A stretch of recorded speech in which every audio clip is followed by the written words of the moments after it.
Gonna give it a minute for everything to catch up.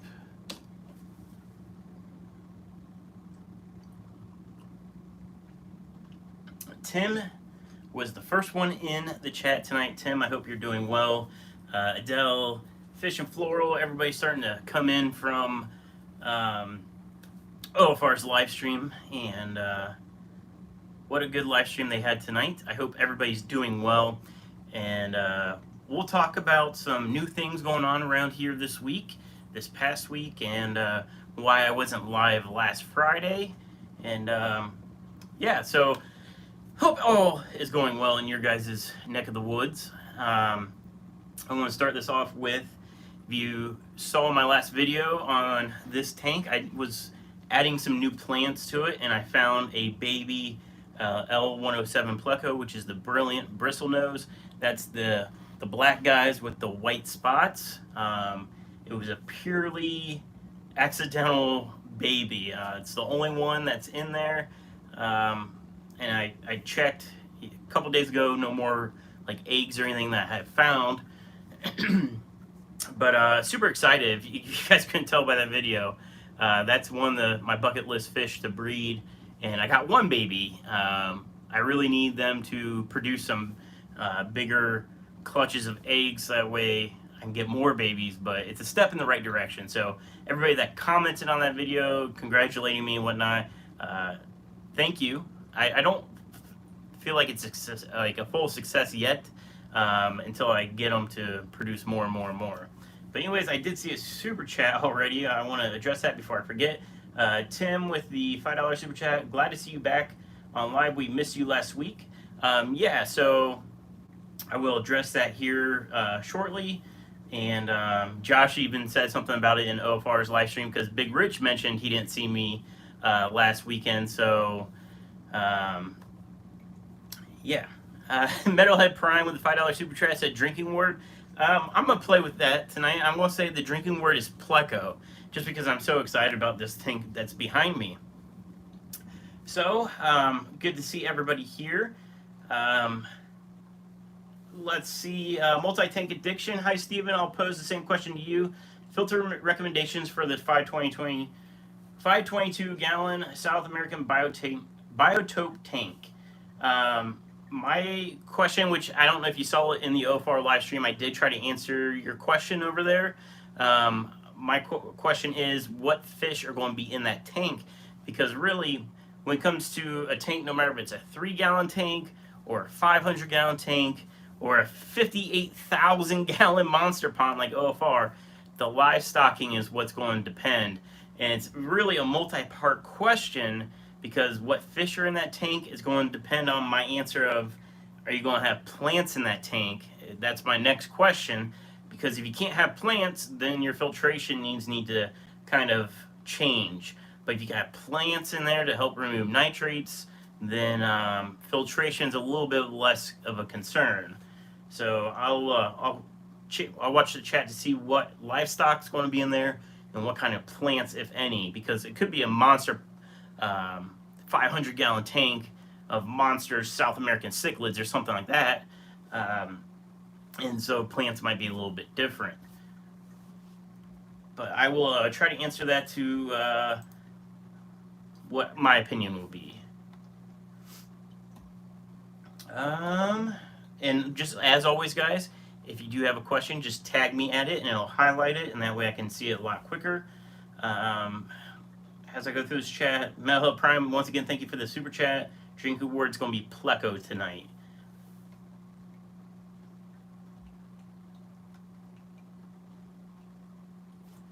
And then also tonight, guys, I was invited to be on a co-stream with Big Tank Hank.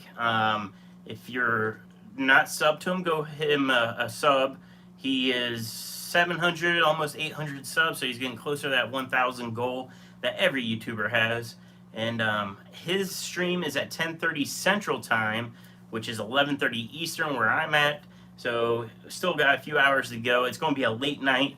11:30 is usually my bedtime, so I am drinking some leaded coffee right now to hopefully keep the energy going. Okay, Multi-Tank said, Angel, Severum, and Oscar, lots of plants among other smaller, similar sized fish. Okay, so with a 500-gallon tank, and you're going to have it planted, you really don't need massive amount of filtration, but you're going to need something on it because the Oscar is going to be a messy eater. Um, I would probably recommend like an FX4 or a similar size canister filter. You could put an FX6 on it. Skip a 5. So here's my recommendation as far as that. 4 or 6. 5 is like really, there's not much difference between a 4 and a 5 and a 5 and a 6. So I would always recommend either an FX4 or an FX6. As far as canister filters, I think Fluval has a really good canister filter.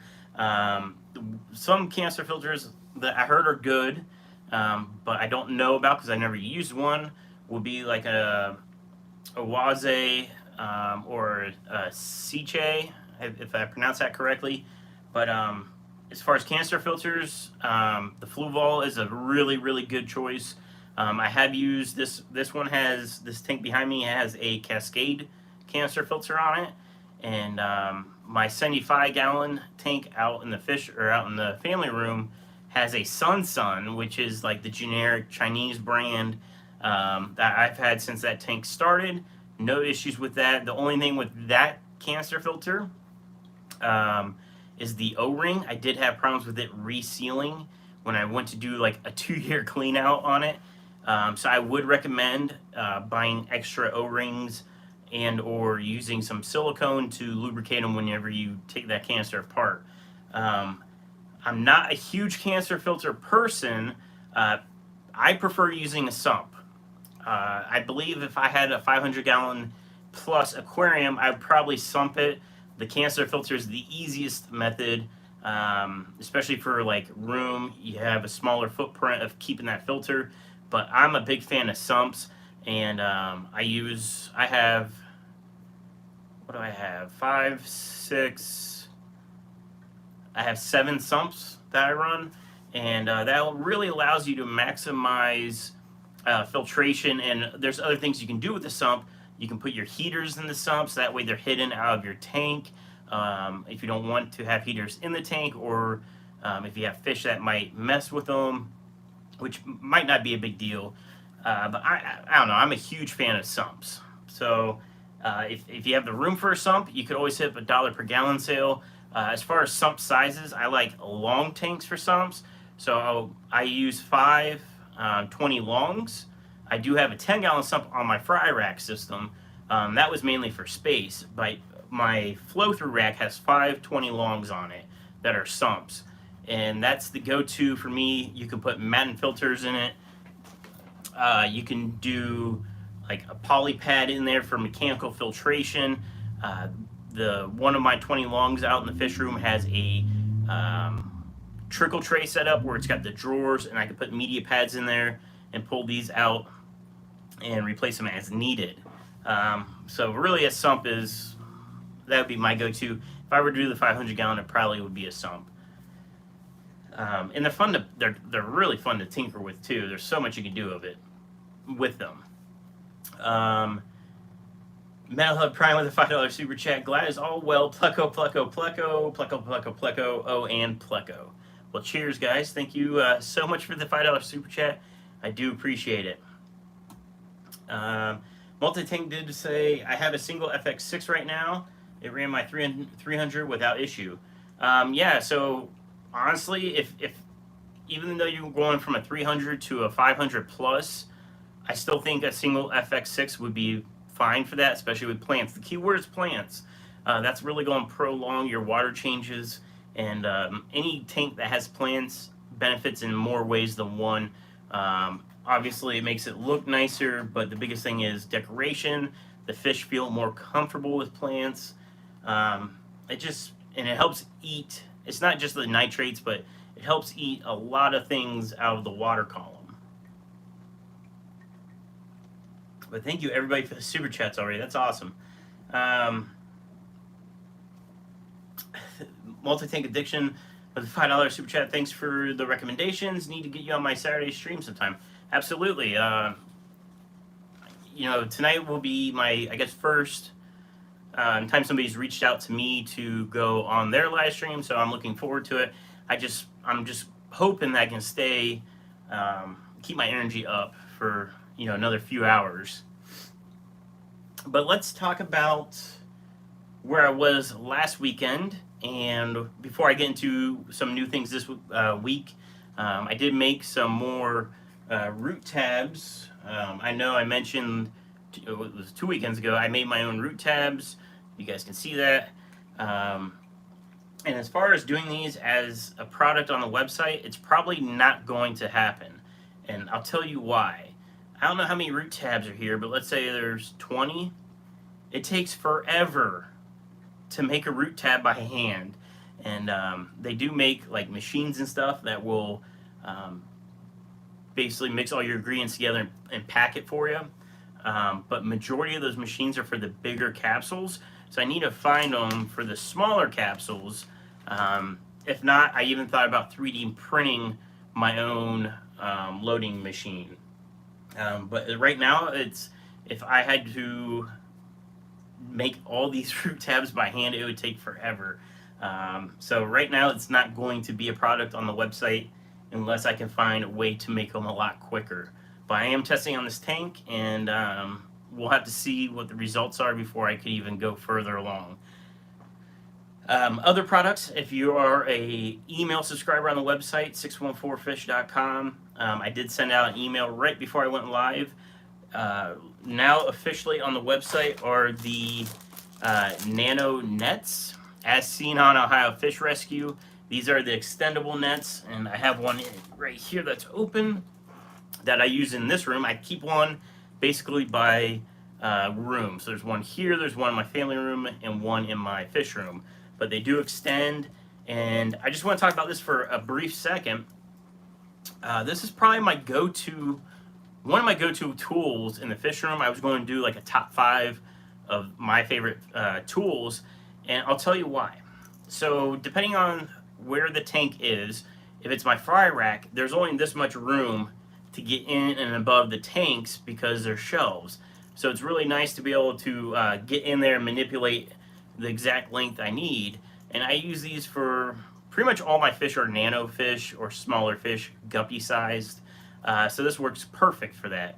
I also use these for shrimp, snails, and also doing some aquascape stuff. So if you need to get to the bottom of a tank, it extends and you can get to the bottom of the tank. This is a 55, so you can see the height there.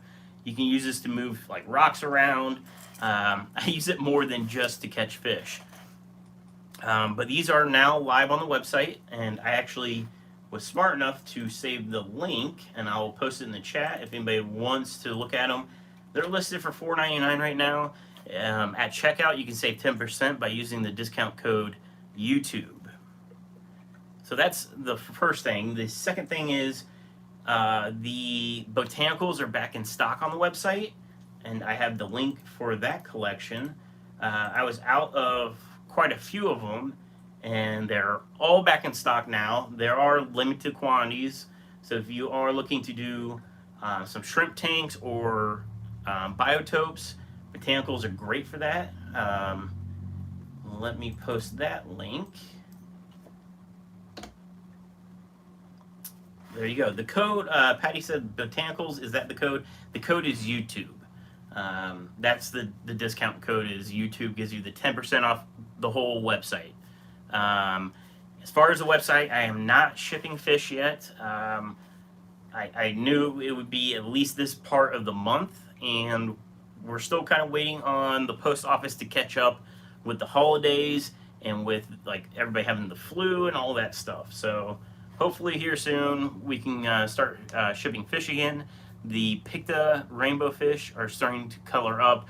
They're looking really good. So that's another fish that I know will sell really well once I'm able to ship. And I do have people waiting for some super reds, which are here ready to go.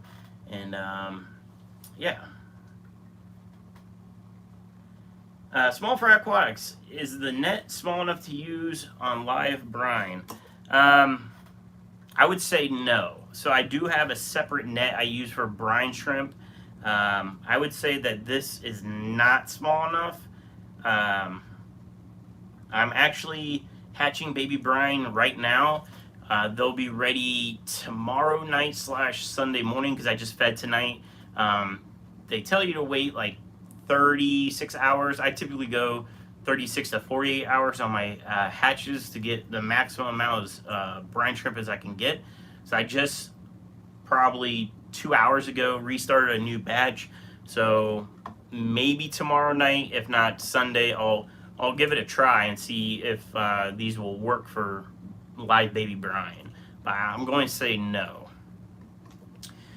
Um, what was else? So botanicals. I think we're covered on the product kind of updates for right now.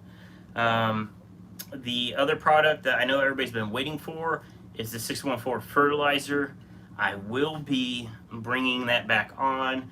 I know it's been kind of iffy with if I was going to do that or not, but there is actually quite a big demand for the 614 fert, and so I will be ordering at least a case, maybe 2 cases. It is expensive to ship in because it's heavy. You know, every bottle has weight to it, and you get a case of it. The last time I ordered it was like $80 just to get it shipped in.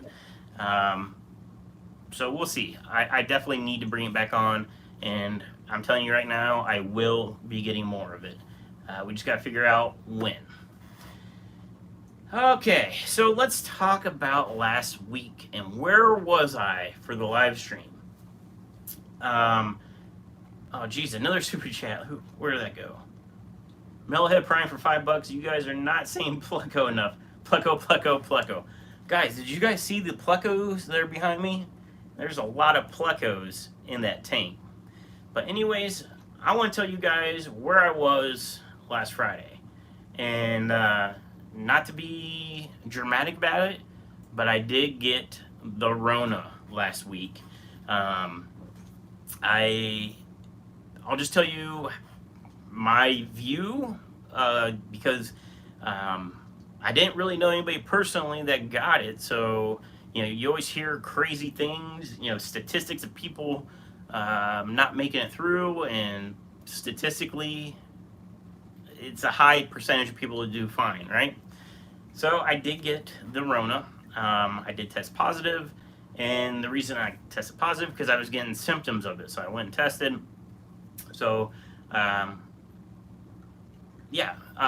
basically I had a headache for like 4 or 5 days. It was like a sinus headache. It was just like, you know, right here in the center of your face. That was one symptom. The other symptom, which nobody, from what I read, had similar symptom, but it kind of felt, my skin felt irritated. The way I was describing it to friends and family was, you know, like when you get a sunburn and you have like a shirt on and it kind of feels scratchy on your skin and like just irritated. That's what I had. But other than that, like I did not lose taste. I did not lose my smell. I wasn't sick. There was a couple days where I felt like nauseous, but I wasn't actually physically sick. And then one of my friends yesterday asked me, like, on a scale of 1 to 10, how bad was it? And I said I give it like a 4. It was more of a nuisance than anything. The headache for like 5 days kind of sucked, but it wasn't like a bad headache. And to be honest, I didn't even take anything for it. I didn't take aspirin or ibuprofen, anything like that. Oh, and I did have a temperature. My temperature, I monitored it. It was 100 degrees. It never went above that. I didn't take anything for it. I didn't take like Tylenol. I just kind of let my body do its thing. But it made me really tired. And that's where I was last Friday. I just was tired. And I just didn't want to do the live stream. I'll be honest. I just didn't want to do it. I was tired, and I chilled on the couch with the dogs. I watched. Oh my gosh, it was such a lazy week off. Originally I was like, man, I could get so much work done being off of work, right? So it wasn't the case because I was just always so tired that I ended up watching the last season of Game of Thrones. I never saw the last season, and to be honest, I don't think I even saw. I think there's 8 seasons. I don't think I even saw season 7. I binge watched the last season of Game of Thrones. I did binge watch the Harry Potter movies because I don't think I had seen most of those, so I binge watched those. But yeah. Anyways, I'm back to 100%. I've been good now this whole week, and everything's been good. So um, basically, I had a cold. I guess you could put it that way. All right, let me get in the chat, and I hope it doesn't jump because chat likes to jump for me, and I hate it.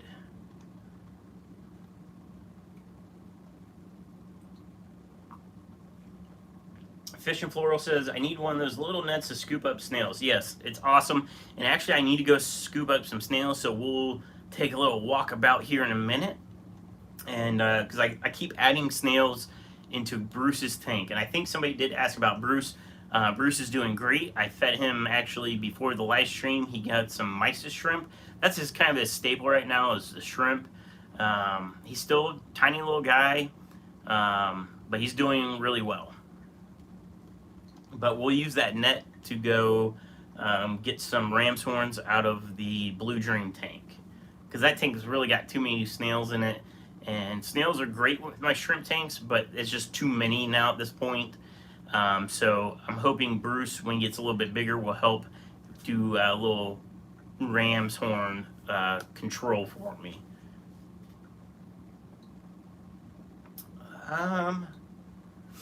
Rich T, so here, because I told you guys my chat is all over the place. You reordering the 614 liquid fert soon? Yes, I will be.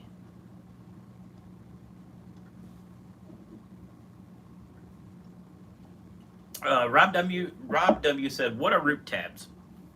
So root tabs, when you have, and I do have the co-op version, right? So when you have live plants in a tank, they really need fertilizers. Plants are eating fish waste, and that's how they're getting food, but you need to supplement them with micro and macronutrients, calcium, and then all the other building blocks that help keep plants thriving. And that's where these are dry fertilizers, and there's all kinds of fertilizers that you mix, and then you also can get it in a liquid. So my house brand is called the 614 Fert, and it comes in a blue bottle like this, and which I might change the bottle from a blue bottle to maybe like, I don't know, I really do like the white bottle. It looks really modern-ish, clean looking, I guess. But I don't know, it might stay the blue bottle. And it can come, so fertilizer come in liquid, and you dose your tank to feed them. Well, Root Tab is basically, it's a pill. Some of them are, I think you can actually get like a tablet, but I know the co-op and then mine are actual gel capsules. This is white. The capsules are actually clear. This white that you're seeing is the fertilizer itself. And what you do is you put it down into the substrate. So for this tank, these are Amazon sword plants. They're heavy root feeders. So a root tab allows you to put fertilizer down at their roots, hence the name, where you got some stem plants that were pulling nutrients out of the water column. Amazon swords like pulling from the roots.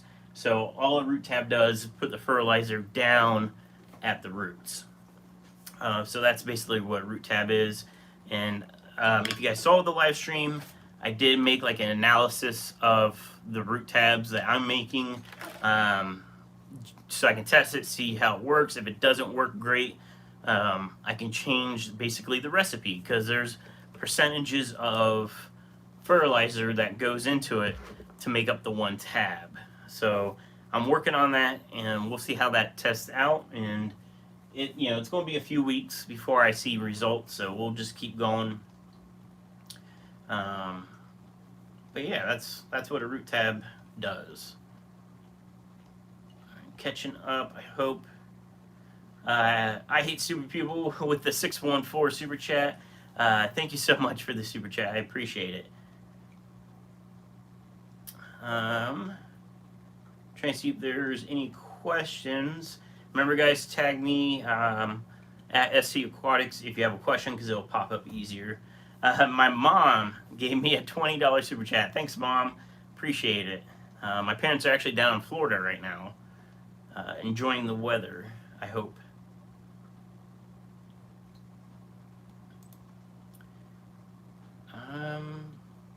Mr. Fish, sir, said, I like the look of the blue bottle on 614 FERT. Okay, great. That's good feedback. I've never had anybody say whether they like it or not, so maybe I'll just keep it blue.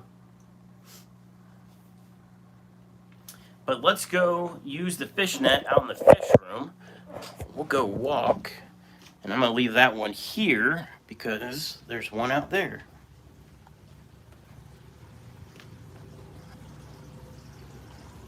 Oh, it's going to be a little noisy, guys, because the washing machine's running.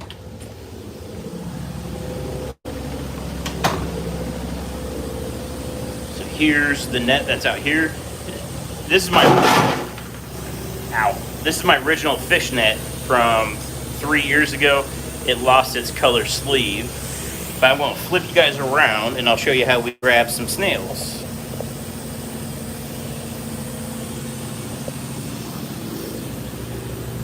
Alright, so here's the snails. You can see there's a ton of them.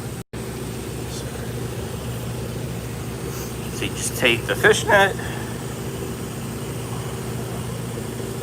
Oh, get out of there, shrimp. I caught a shrimp. Get out.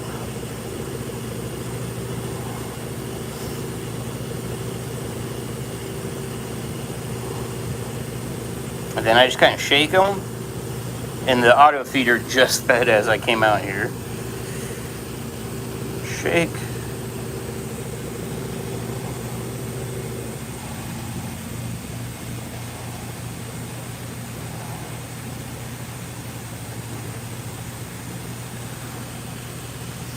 Alright. Now we're going to put these in Bruce's tank.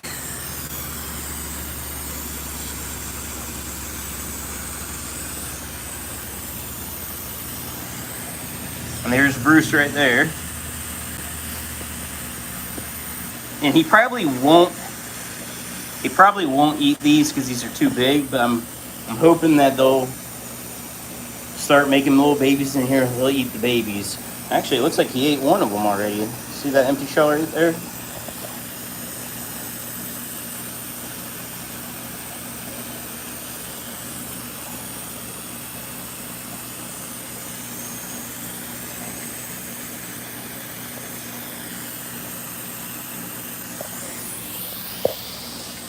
The Vienna guppies are doing good, guys, so hopefully here soon I'll be able to get these guys on the website. Definitely will have males for sure because there's a ton of males.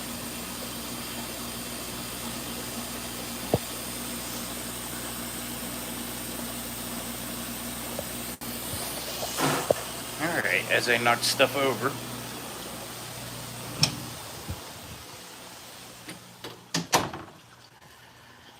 Oh, and I'm going to mention this tank while we're out here. So this has the emerald cories in it, and what I want to do is pull them out. They really need a bigger tank. I think this is like 14 gallons. And I did turn on the coral light. This is a saltwater tank that's running fresh water. And ever since I turned on the coral light, this moss went from the real leggy form to super compact, which I think looks really awesome. But what I want to do is move these guys to a bigger tank. So I'm thinking about putting them in the 75 gallon. And I want to make this a shrimp tank. So I need to really start splitting my blue dreams off more and more and make more colonies. And I think this would be a good blue dream tank. I think the blue with the green will look really nice. And it's a good size. The only thing I need to do before I can do that is the overflow. I'm going to have to put some sponge material in there to keep the baby shrimp from going into the overflow. And this whole overflow, you guys can see, it's full of bio balls. This whole chamber is nothing but bio balls. And then the second chamber is all sponge. Third chamber has the heater and the water pump. Sam says, how many corridors do you have? So these are the emerald greens. And then in the fish room, I have basically the baby version, just smaller ones. Albinos. And then I also have salt and pepper. I'm trying to think what else is out there. Salt and pepper cories. Melanite cories. The melanite are the ones that I accidentally bred, which was super cool. So I don't know, maybe 5 different kinds of cories right now. And I just fed these guys too. There's some fish foods in there. The food kind of lands on here and then it kind of trickles down and then they eventually get to it. So, oh, and I have the Barbados cories. Forgot about those guys. So, I originally thought about putting the cories in the tank behind me, but I feel like there's just too many bottom-dwelling fish in there. The plecos that are in that tank, they're always on the bottom. I feel like putting the cories in there just might be a little too much bottom activity. So this tank, I think I'm going to move the glow light tetras from the fish room. I'm going to move them out from there and put them in here. They're all pretty hefty size, like for a glowfish or glow light tetra. So I think they're actually like ready to spawn. So I might try to spawn the glow light tetras. I believe they're egg scatterers. So I'm gonna make a sinking mop, and I'll probably put it in a container, so that way it'd be easier to just pull the container out, have it full of spawning mop, and see if I can get them to breed.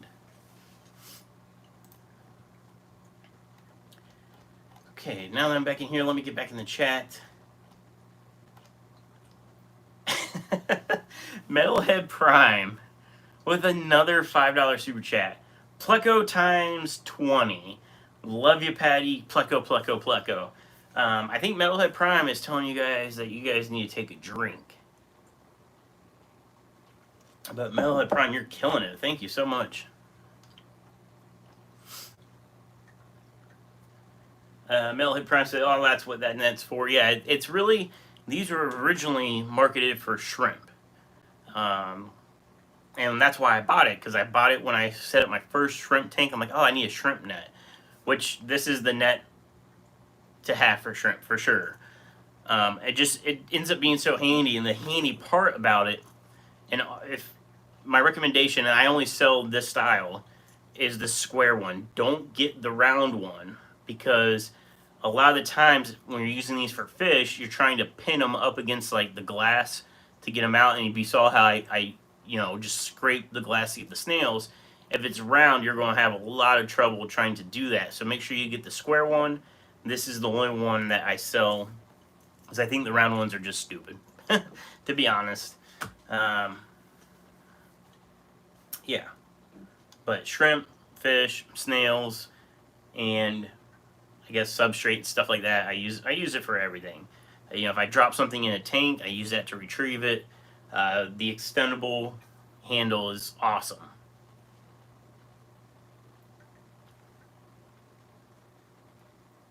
Um, 69 people watching. That's awesome. But Pleco, to everybody that is partaking in the drinking game, this is coffee if you're new to the live stream. So let's update the 200-gallon and the 250-gallon tanks. I did get the weld-on acrylic glue for the 250 sump. It needs re-glued in the corners. It's just been a little too chilly to do that right now.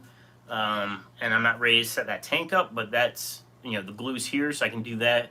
I guess I'll do a video on how I'm going to do it. I'm going to take Josh's advice, and he said that what he would do is when I go reseal it, but also add some square acrylic rod to really reinforce that joint.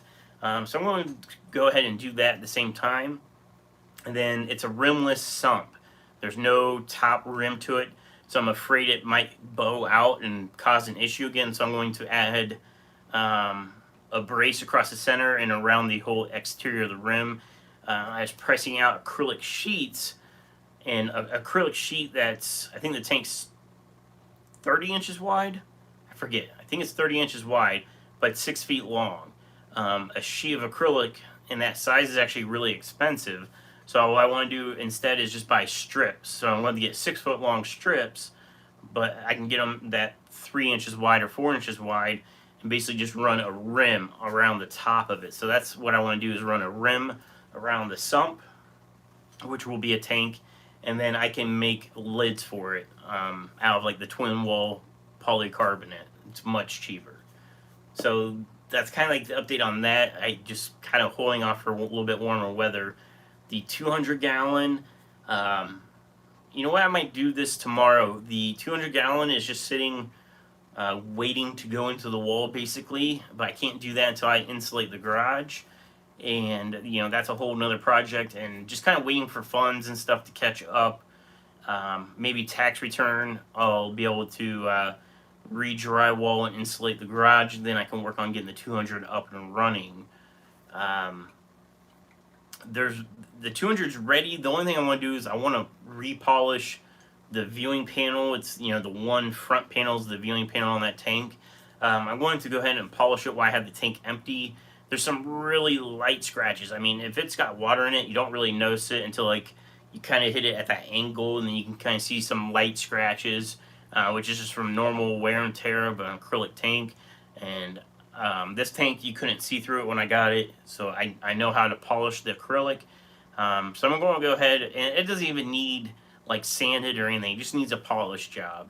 So I'm going to go ahead and polish the acrylic while the tank's empty, and it's one of those things where I feel like I just need to do it no matter what, because it'd be upsetting to get it filled, get my discus in there, and then be like, man, I really wish I would have polished it while it was empty, right? So I'll probably do a video on that. I did get some comments on this video of polishing this tank, which was a year ago, like last spring or summer when I did that, and I just got comments on it this week about this tank. So I know people are still interested in learning how to polish an acrylic tank. So I'll probably do another video. But yeah.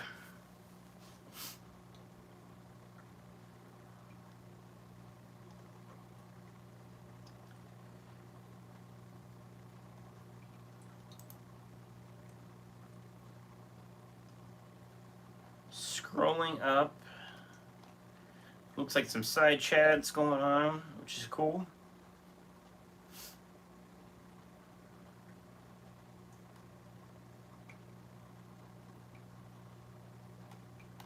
I had to see about, I saw the comments about the OFR net wall. I honestly haven't seen it yet. I think he said he dropped a video today about it, possibly. So I'll have to check it out. Zen Ginger, thank you for posting the website and the discount code YouTube at checkout. Saves you guys 10% off site-wide. Rocco's Fish Room, hello.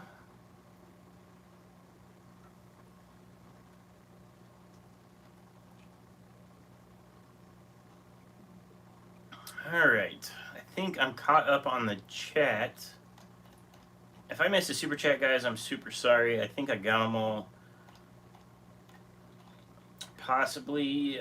I see a lot of Pleco super chats. But thank you, everybody, for the super chats tonight. That's been awesome.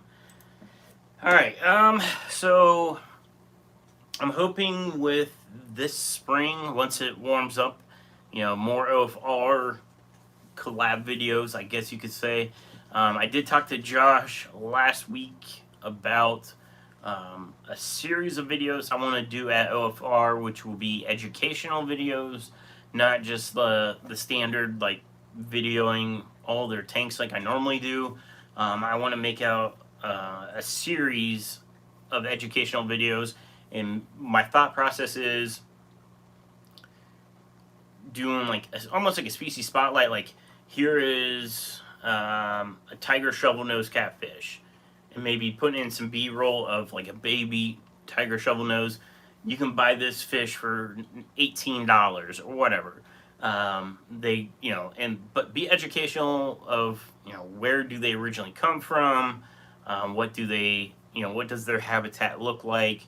and I really want to get more in depth than just like the standard information of like they get up to 4 feet long. I like to see a little bit more in depth, what rivers they come from, and are they the alpha predators, or what else is around them, and kind of start doing that with multiple fish.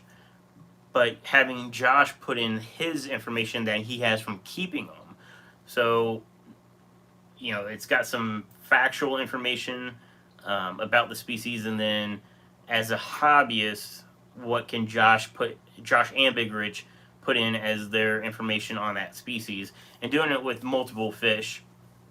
And it's not just about like the catfish. There's also a bunch of cichlids that people don't realize how big some cichlids can get. A cichlid was kind of how I got into the hobby this last go around, because they're a colorful fish. But if somebody didn't know, there's some cichlids that get really big.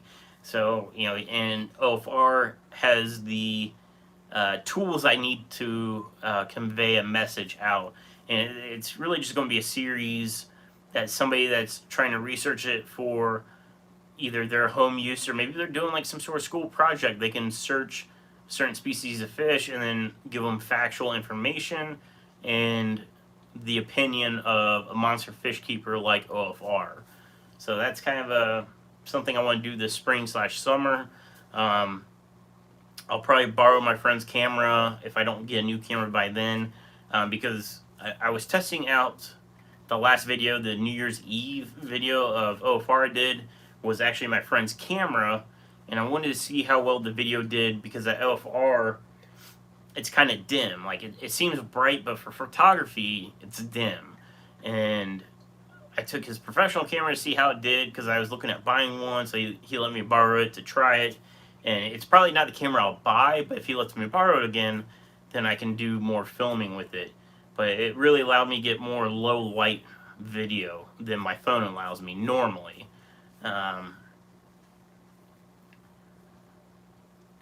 Tim says we don't really have acrylic tanks here in the UK. I can see that. I know you guys do a lot of rimless tanks, which is kind of the opposite of what we do here. I have a rimless tank right like next to me. I really do like rimless tanks for displays. I think they look really nice. And especially if you do like an aquascape, you can really do a lot with a rimless tank. Von Yinzer with a $10 super chat. Thanks so much, buddy. Von Yinzer says, do you have any white clouds in the shop? Need a bit of biodiversity to our apparently now breeding white cloud tank. Just had another batch of fry. That's 3 batches now. Pleco, pleco, pleco. To be honest, I've never kept white clouds. I know they're always on like the fish wholesalers list, and I've been using a local wholesaler lately, and I don't think my local wholesaler, I don't think he typically has the white clouds.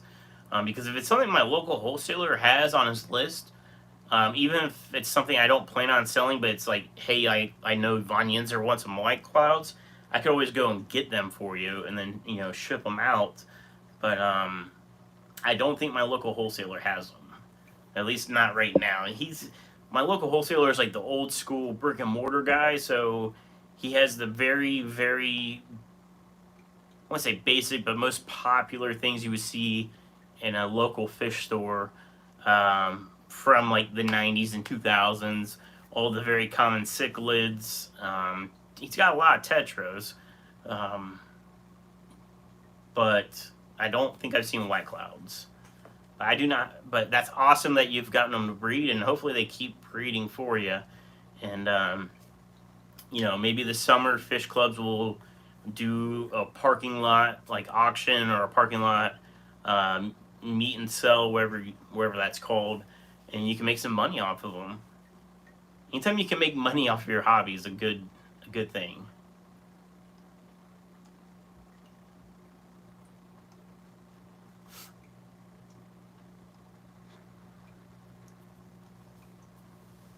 Plucko, Plucko, Plucko, greetings from Mexico. Well, thank you. 74 watching right now. That's, I think, maybe a record for my live streams. That's definitely up there. But thank you everybody that came over from OFR. It's good seeing a lot of familiar names on here.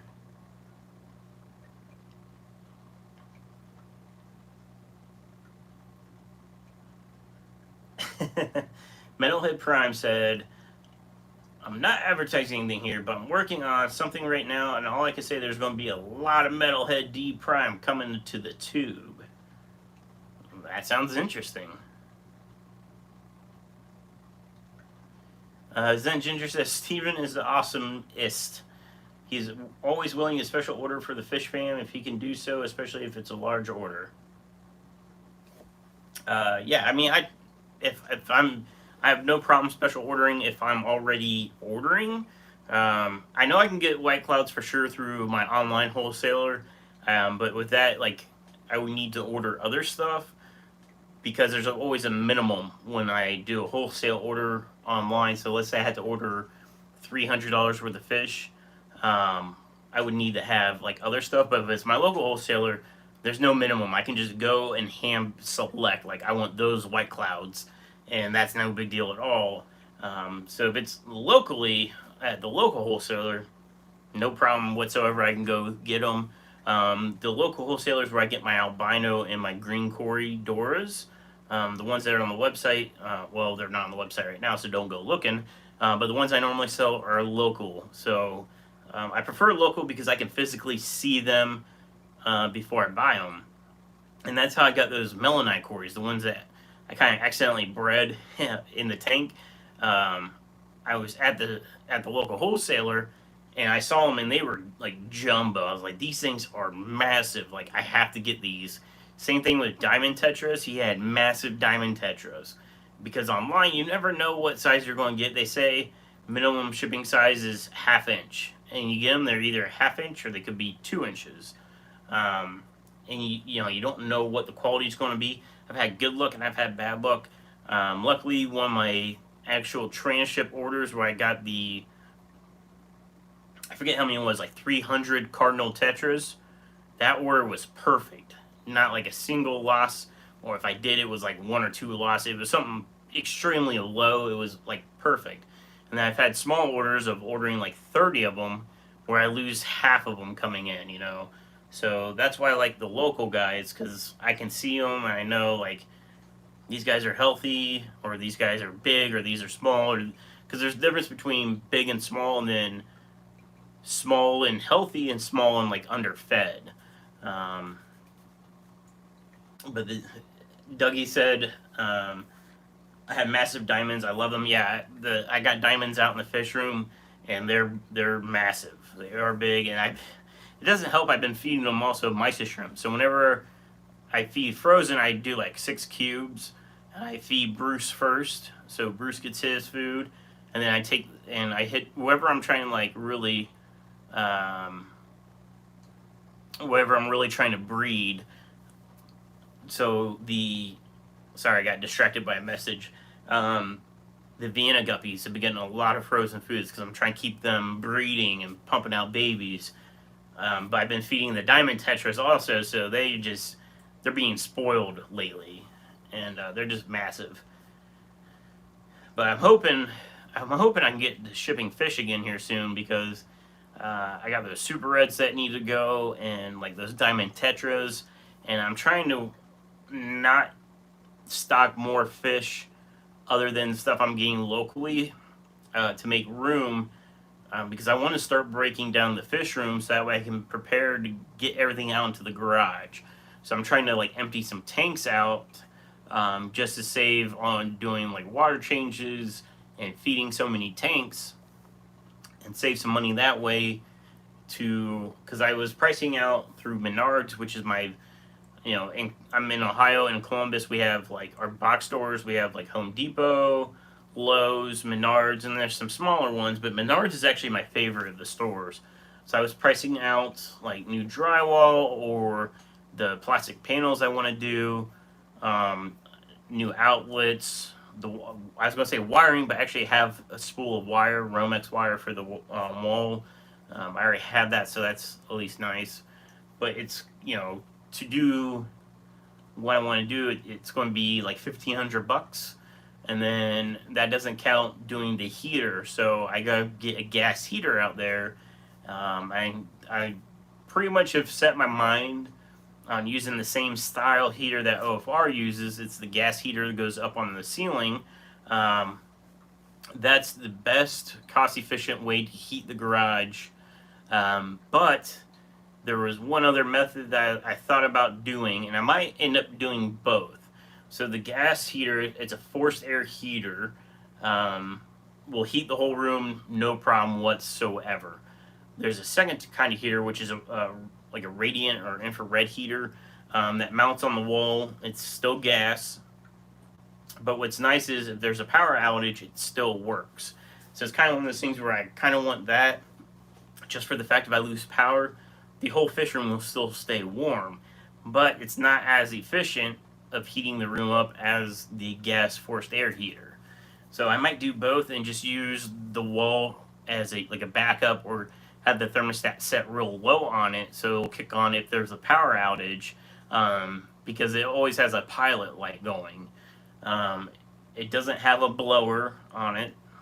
You can actually retrofit a blower, which I would probably do anyways, because that helps get the heat out into the room. But yeah. And then speaking of heat and heating the fish room, my dehumidifier in the fish room, the pump has stopped working on it because it automatically drains itself to the drain. Well, the pump stopped working on it a few weeks ago. So I took it all apart, and that's how I figured out it's the pump.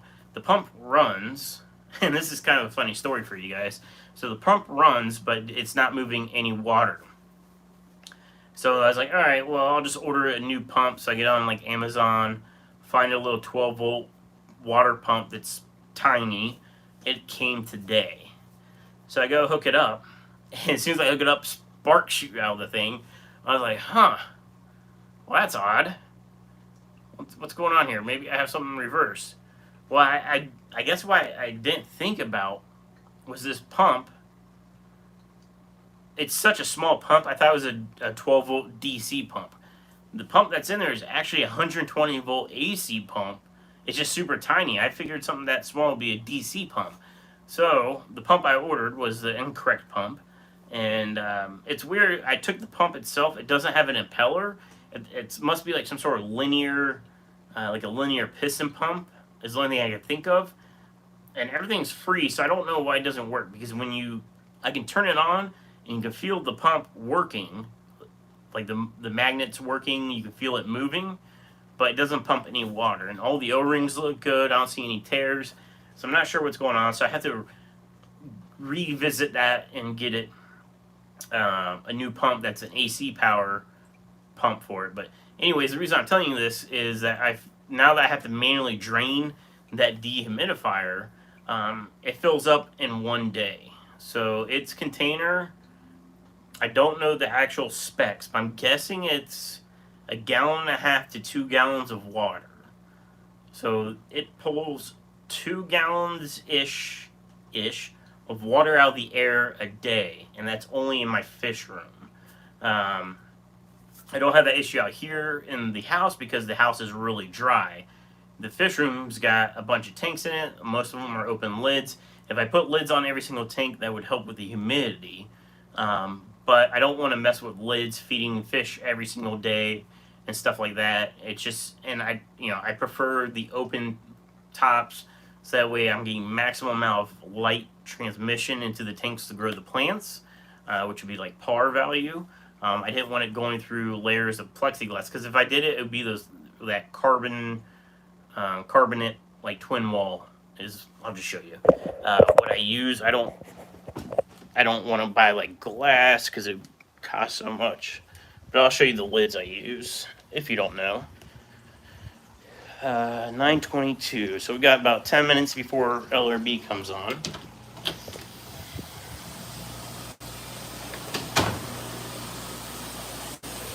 I'll just flip you around. These are the lids I do use. It's plastic. It's the twin wall, like greenhouse paneling, is I believe what they call it. Easy to cut, and that's what I use. on some of the tanks, but like all these tanks are open. The pond's open, the 55s are open. This rack, most of them are open. The tank on the end had jumper, so it's got a lid on it. But it would just be a pain to have lids on everything. Patty says, Steven, stop moving, I'm getting dizzy. Oh, sorry guys. But yeah.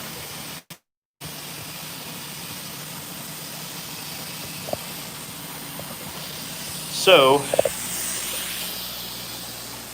it's just, to keep humidity down right now. So the humidifier's running, it's 40, I'll flip you. Sorry, hold on. Right now it's 74 degrees and 41% humidity in here. So I try to keep this number at 40 or below. In the summer, this number goes way up because the humidifier generates heat to remove the moisture. It's basically like an AC compressor is how it works, and it's generating heat to pull the moisture out of the water, or out of the air. Well, 2 gallons worth a day, ish. It's my favorite thing, ish. Alright, let me put you guys back. I see another super chat come through. Metalhead Prime for $5 said, I think you should show us plecos while you're in there. I can show you plecos in here. Oh my gosh, we're moving around. There's some green spot algae on this. I don't have an acrylic cleaner, so I've just been leaving it. But here's some of the plecos. That's a female, and if you guys see that white spot on her side, I think that's like a pattern defect. She's had that since like day one. I thought, when I first got her, I thought it was some sort of like bacteria or fungal infection, but it's just never gone away. That's a male. It looks like 2 females. There's a super red. There's 5 super reds in this tank. I'm trying to not make you guys dizzy by going too quick, but I'm trying to get you over here. This is my big male. And if you're wondering what that white is, oh, that's another thing I could tell you guys about. But yeah, so that's the big male. The baby, I don't know. I saw the baby yesterday. He's so small, like, who knows where he's at right now. A lot of times he's under this wood. But yesterday he was actually darting in and out of one of those caves. And there's a, looks like a female over there. And there's, super red. I see another one over there. But anyways, let's talk about this white stuff. And that's not Breaking Bad. So, do you guys know what wonder shells are? I sell them. I don't have any right now, but wonder shells are a way to add calcium to your tanks. Well, in the midst of making these root tabs, one of the ingredients is calcium.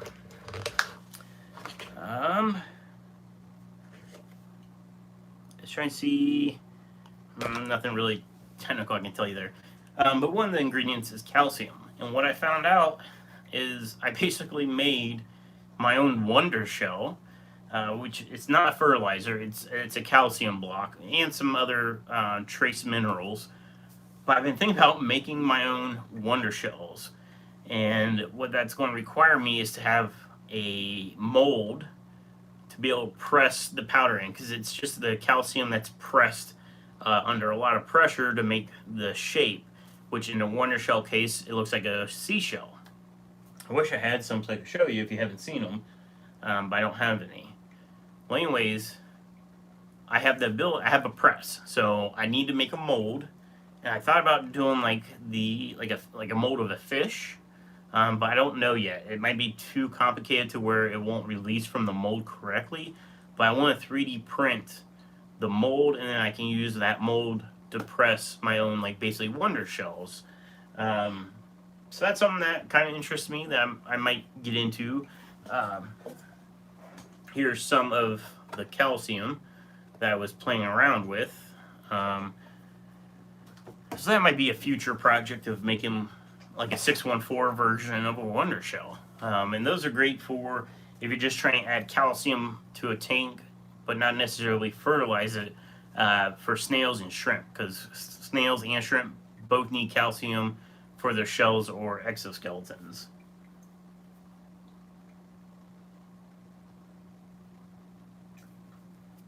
Um, I'm going.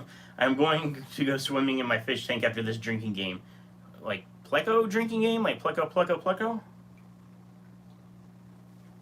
I don't know. There's a lot of plecos. Patty said they come medicated too. I did not know that. You're talking about wonder shells. Sherry Fish said my favorite pleco is a zebra pleco. Zebra plecos are super awesome. I think like the zebra pleco, is, as far as patterns, is probably my favorite. The leopard frog pleco is up there. I remember when I first got my wholesaler, zebra plecos weren't crazy as expensive as they are now. They used to be a lot cheaper, and then now they're super expensive. And there's not a whole lot of breeders out there. I know Dean has bred them, which is awesome. And I just realized there's a zebra pleco. I've never had them. I think that would be one day I'll get some, but I'm not going to pay the $200 for them. But Sam Signature Series says, I love Dean. Dean's awesome. He does a lot of great stuff out of such a small fish room. His fish room is smaller than this room that I'm in right now, which is pretty sweet that he does so much with such little real estate. Yeah, he's Dean's the man.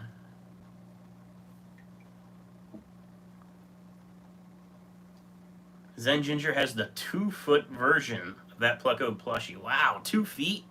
That's crazy. I have that one, and I have a beta, and the beta is like smaller. It's like half that size.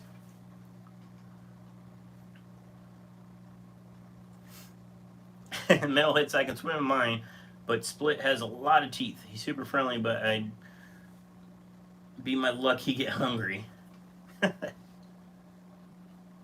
I don't think I could swim in any of my fish tanks. I do have the... Is it...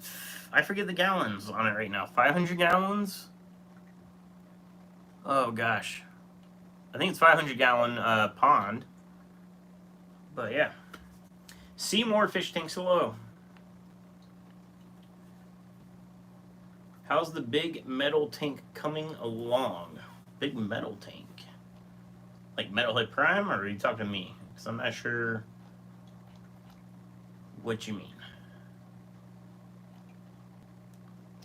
Alright, guys, it's the 1 hour's up, and tonight's Super Chat, guys, for real. You guys were killing it tonight. I appreciate all the Super Chats, especially right now. You know, things have been slow with me, I guess, being out of work for the last week and a half or so.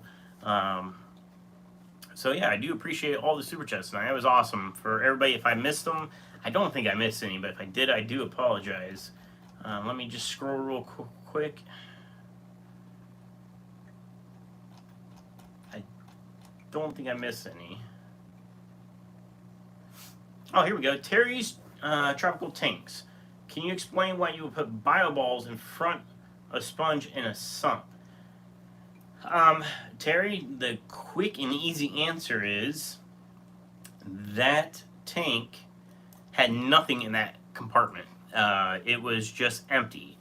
And the reason why it was just empty is that for a saltwater tank, it came empty, but they had like an upgrade you could buy, which was running a mini protein skimmer, and that would go in that hole.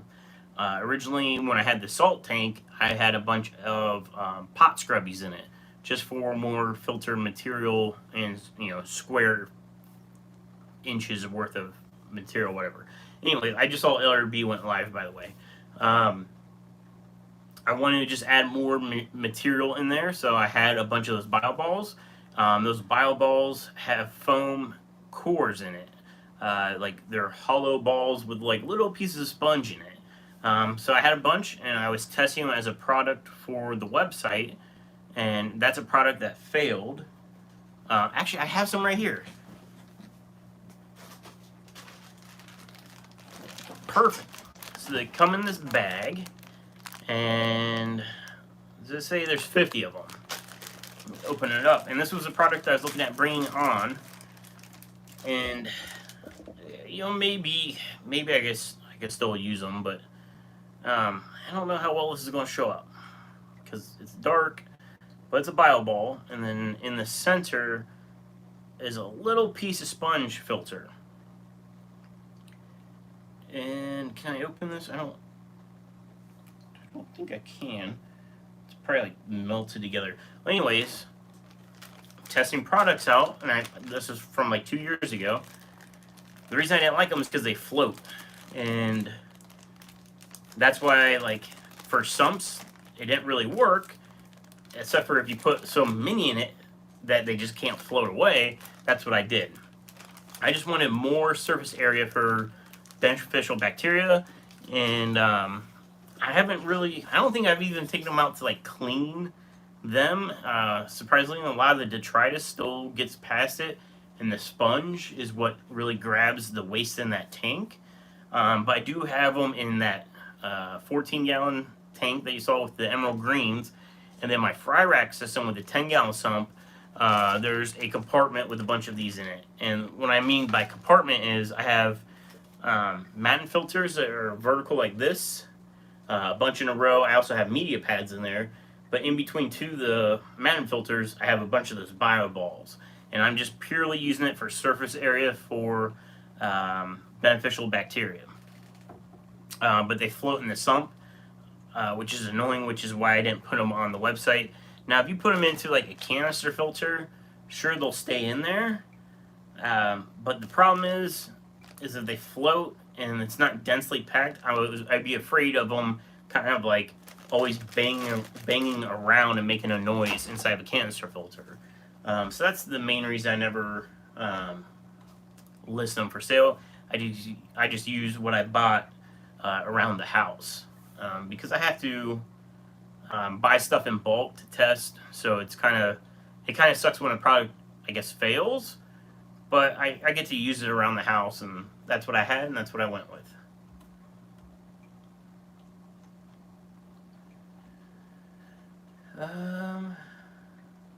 Did you get the big square tank in the house? So the big square tank is the 200-gallon cube. It's staying in the garage.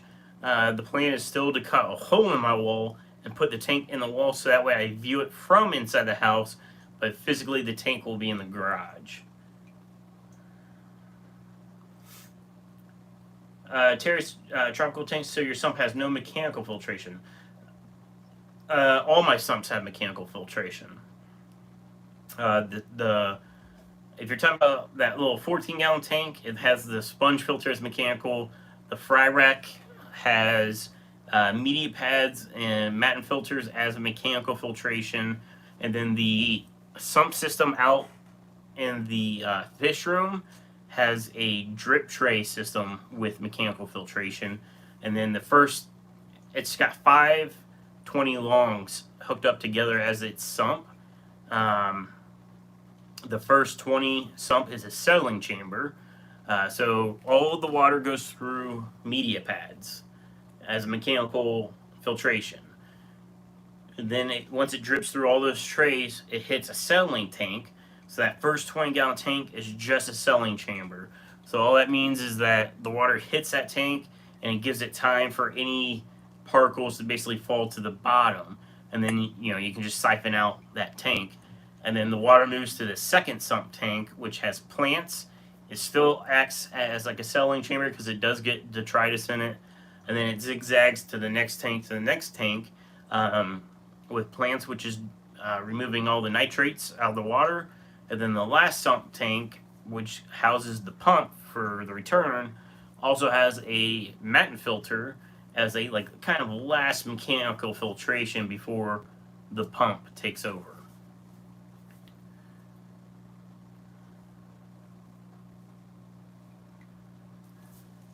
All right, where am I at?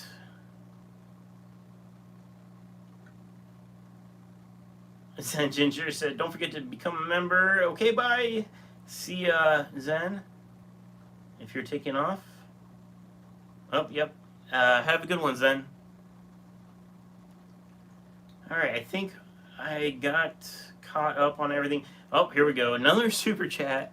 Matt F with the 614 super chat. Matt, just so you know, I got your email about the root tabs. I made these for you. If you missed out earlier in the chat, I mentioned I probably won't be doing these on the website, but I will still send you some for you to test and let me know how they work. As of right now, they just take way too long to physically make. Each one I have to fill by hand. It sucks, to be honest. So I don't know if it'll become a product unless I can find a machine to do it quicker for me.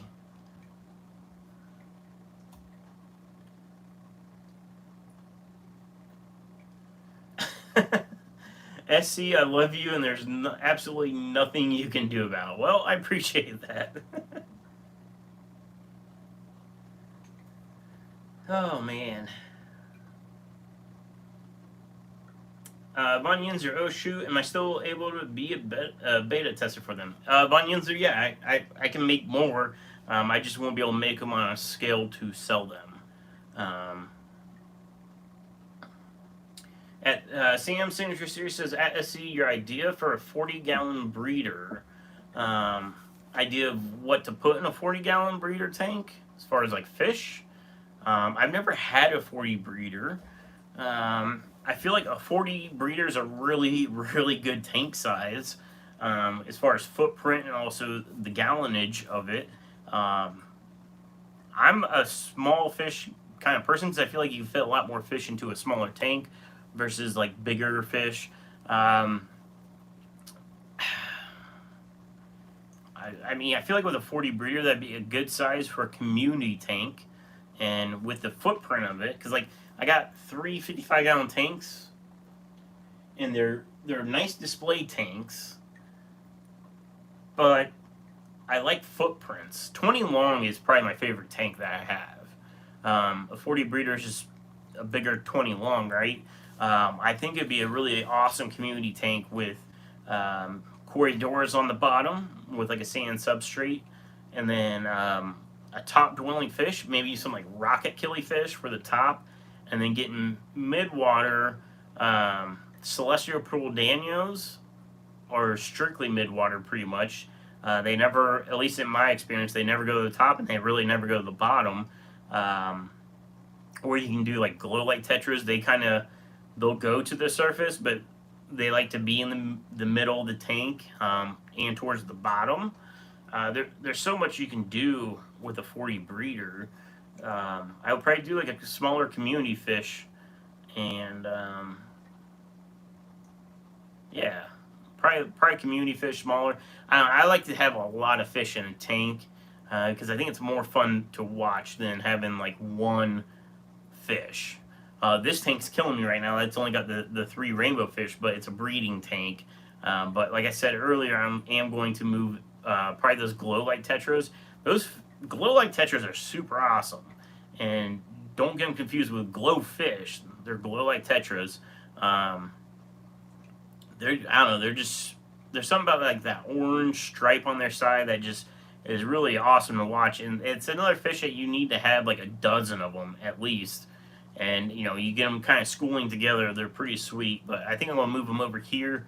I think it would be a good addition to this tank, having some more color and activity in the background, especially for the live stream. And I kind of like having this tank here because I feel like it's going to be a good tank every 6 months, maybe change it up. Eventually, these rainbows will go back to my breeder, and then I'll just have to pack a ton of fish in here to keep it interesting behind me.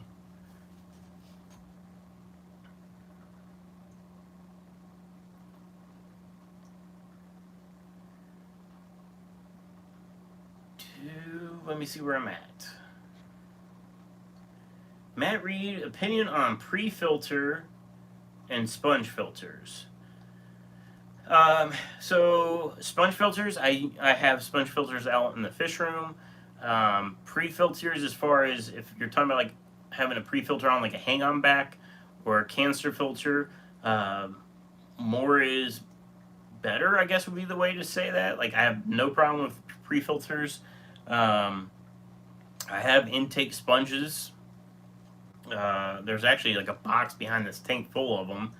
It's more mechanical filtration, more biological filtration. It's like a win-win. And then with like shrimp tanks, you have to have them. If you got any kind of filtration, you need some sort of sponge, whether it's a sponge filter itself, or if you're running a hang-on back with shrimp, you need to have an intake sponge, which would be like a pre-filter.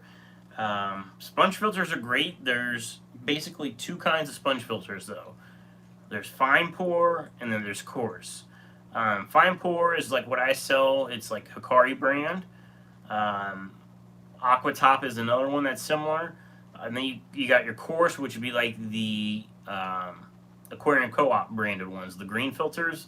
That's like a coarse sponge. The pros and cons is the coarse one, you're not cleaning it as often.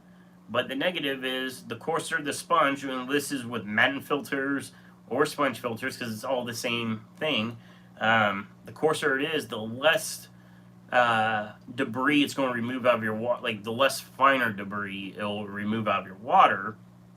And I prefer tanks that are really clear, so I like the smaller pore size on the finer sponge filters. Sure, you gotta clean them more often, but sponge filters I think are really easy to clean. Um, I also have box filters, so this tank had box filters. Is actually sitting right there. I like box filters because you physically see what they're collecting. Um, they might be unsightly, I guess, because you're seeing the waste inside of it because they're clear. But they're kind of like a little hot rodded sponge filter because the way I use a box filter is I have lava rock in the bottom that weighs it down, but lava rock also gives it surface area for beneficial bacteria to grow. And then I use polyfill. Polyfill is super cheap. It is a throwaway item. I guess you could cut a sponge filter or like a piece of sponge to fit in there, and that way you can reuse it. But I like box filters because you can do a lot of things with them. If you wanted to put like carbon in it, you could put carbon in it, or like Purigen. So I do run box filters. I have cases. I'm looking up right now. I have cases. These are the large ones. These are the ones I like. But I sell these on the website, and they're small, medium, and large. I only have two of the small versions left, and maybe three or four of the mediums. But I have cases of the large. I like the large ones, and with these, I feel like the bigger the better because you could cram a ton of media into them. But I like box filters and sponge filters, so I guess there's no real right answer of what's better or what I really like more because I use everything. I got canisters, sumps, Matten filters, sponge filters, box filters. I really do have pretty much all of them. Okay, where was I? Another super chat. Kyle with $5. I want to turn my 150 into a community tank with a Spotto Congo puffer. What would you recommend? I never had a Spotto Congo puffer. I would, with any puffer fish, you have to kind of test the waters because you never know what's going to really be compatible or not until you try it. I could tell you that Spotto Congo puffer will eat anything that'll fit in its mouth, or it could be the best bud that's always hanging out at the barbecue, just there for some good time. So,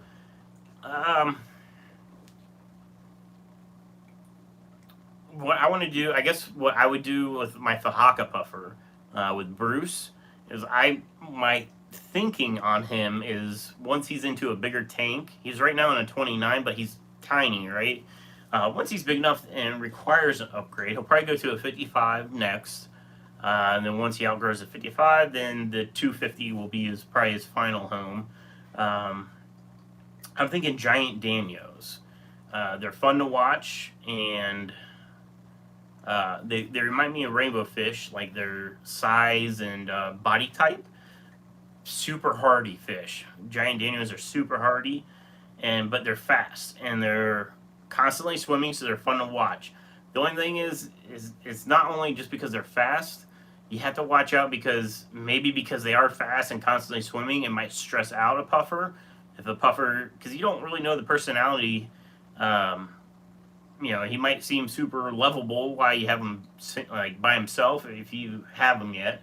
Um, but I would try nothing slow moving with a puffer.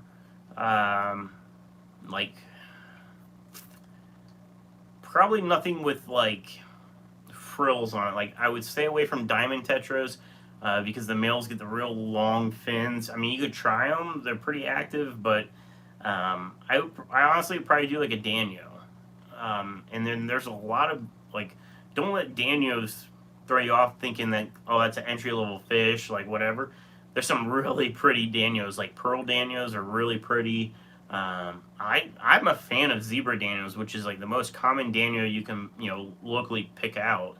But the giant Danios are super awesome. That's what's in my 75, and that's what I want to try with my Fajaka.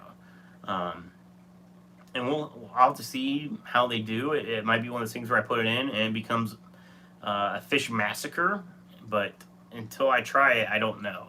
Um, I would stick with something that's at least going to constantly swim around and move. Um, the glow light tetras, I would say no. I'm just thinking of what I have in my fish room and if they would work or not. The glow light tetras, they're small, so they'll probably become a meal, but they're not like super active swimmers. But the Danios are. Um, yeah, I don't know. I think Danios.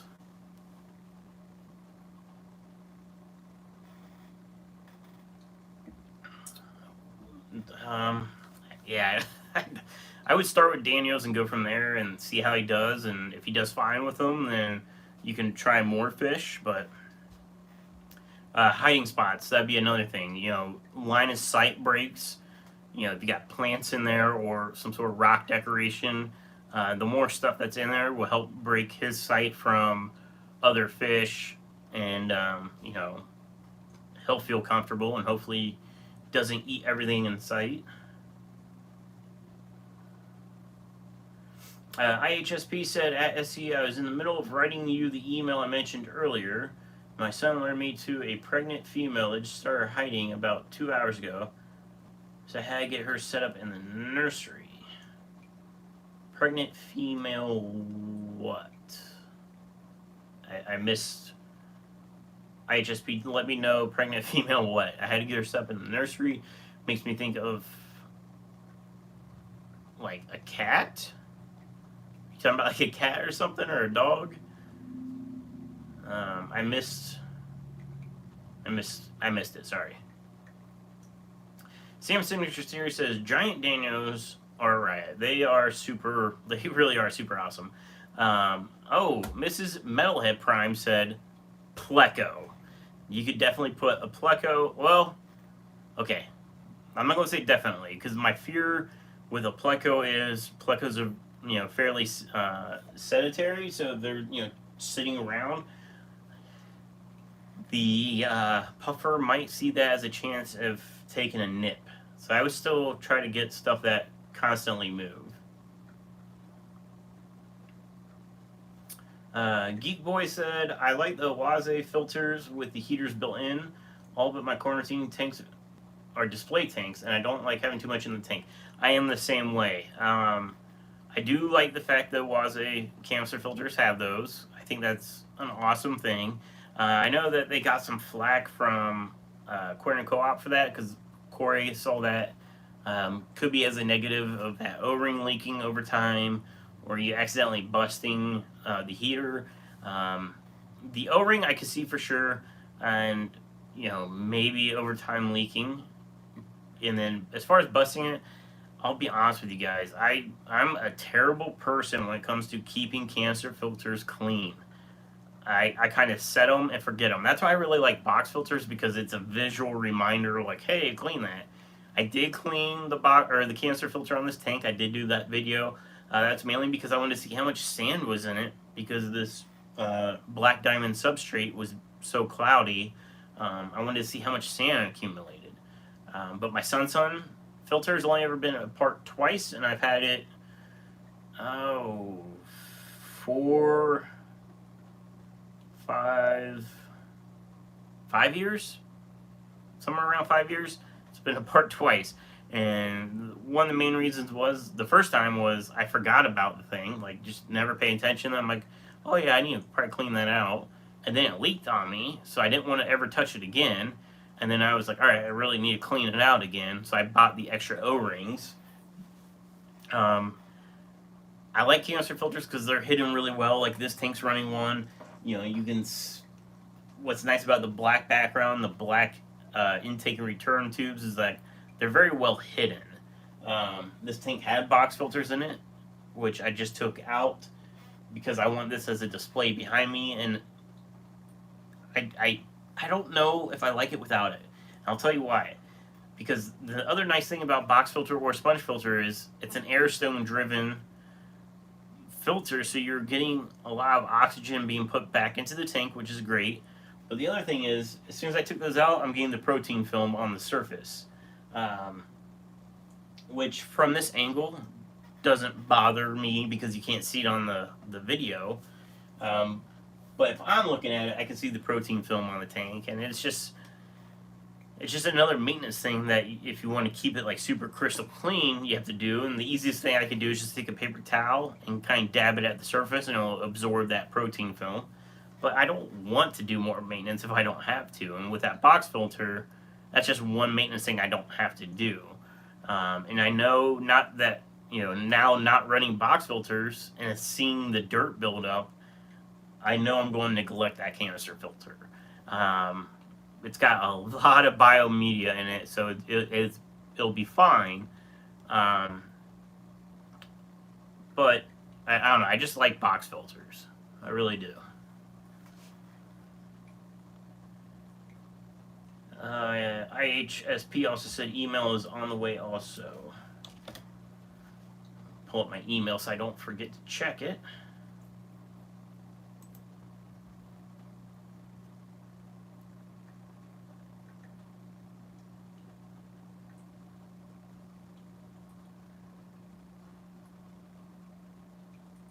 Oh, okay. I actually got your email. Cool. I will respond to you when I get through with some questions. We're not trying to be like hidden from you guys. IHSP is planning to buy a bunch of lights from me, and we're talking about how deep light will penetrate tanks. So I need IHSP. Let me know. I guess I just ask you here. Let me know on the tanks what you're trying to grow in them. Because this light is a Stingray, which does fine. This is a 55.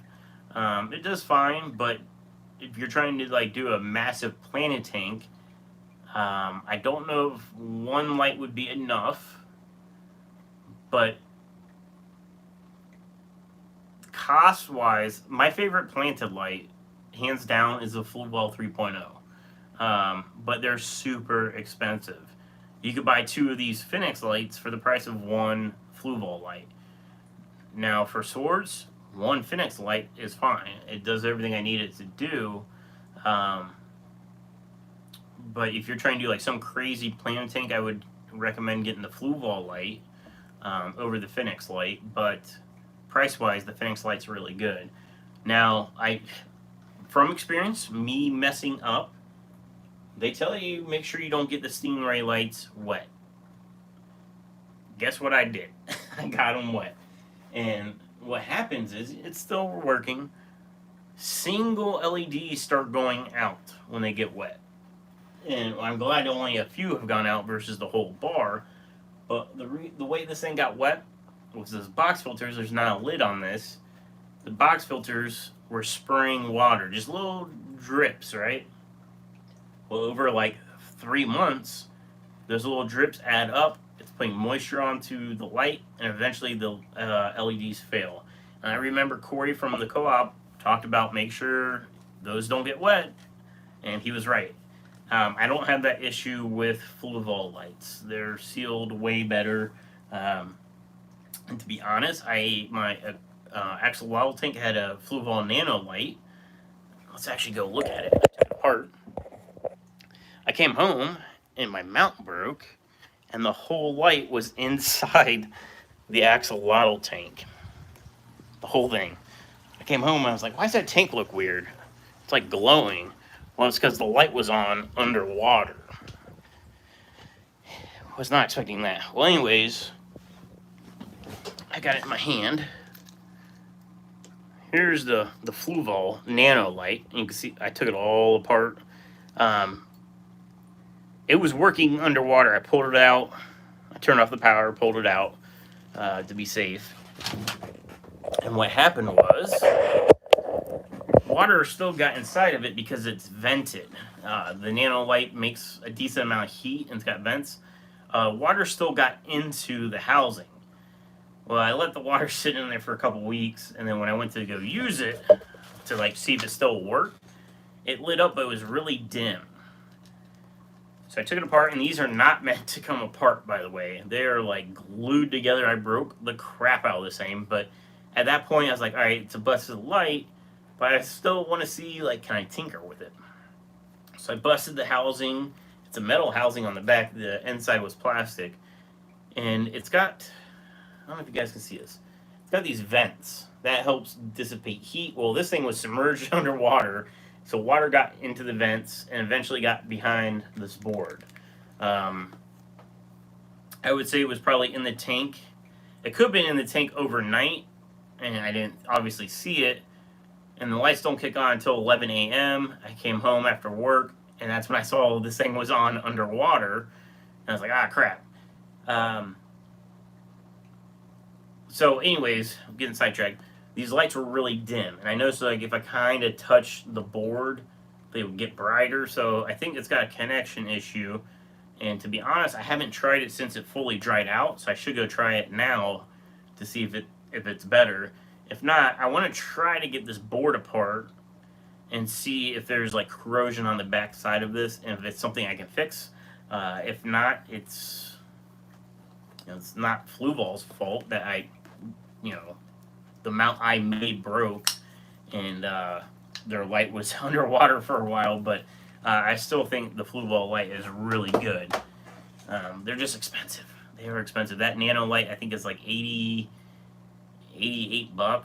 somewhere around there. But they're really good lights, and I think their app is fantastic. It's very easy to use and easy to modify. So yeah.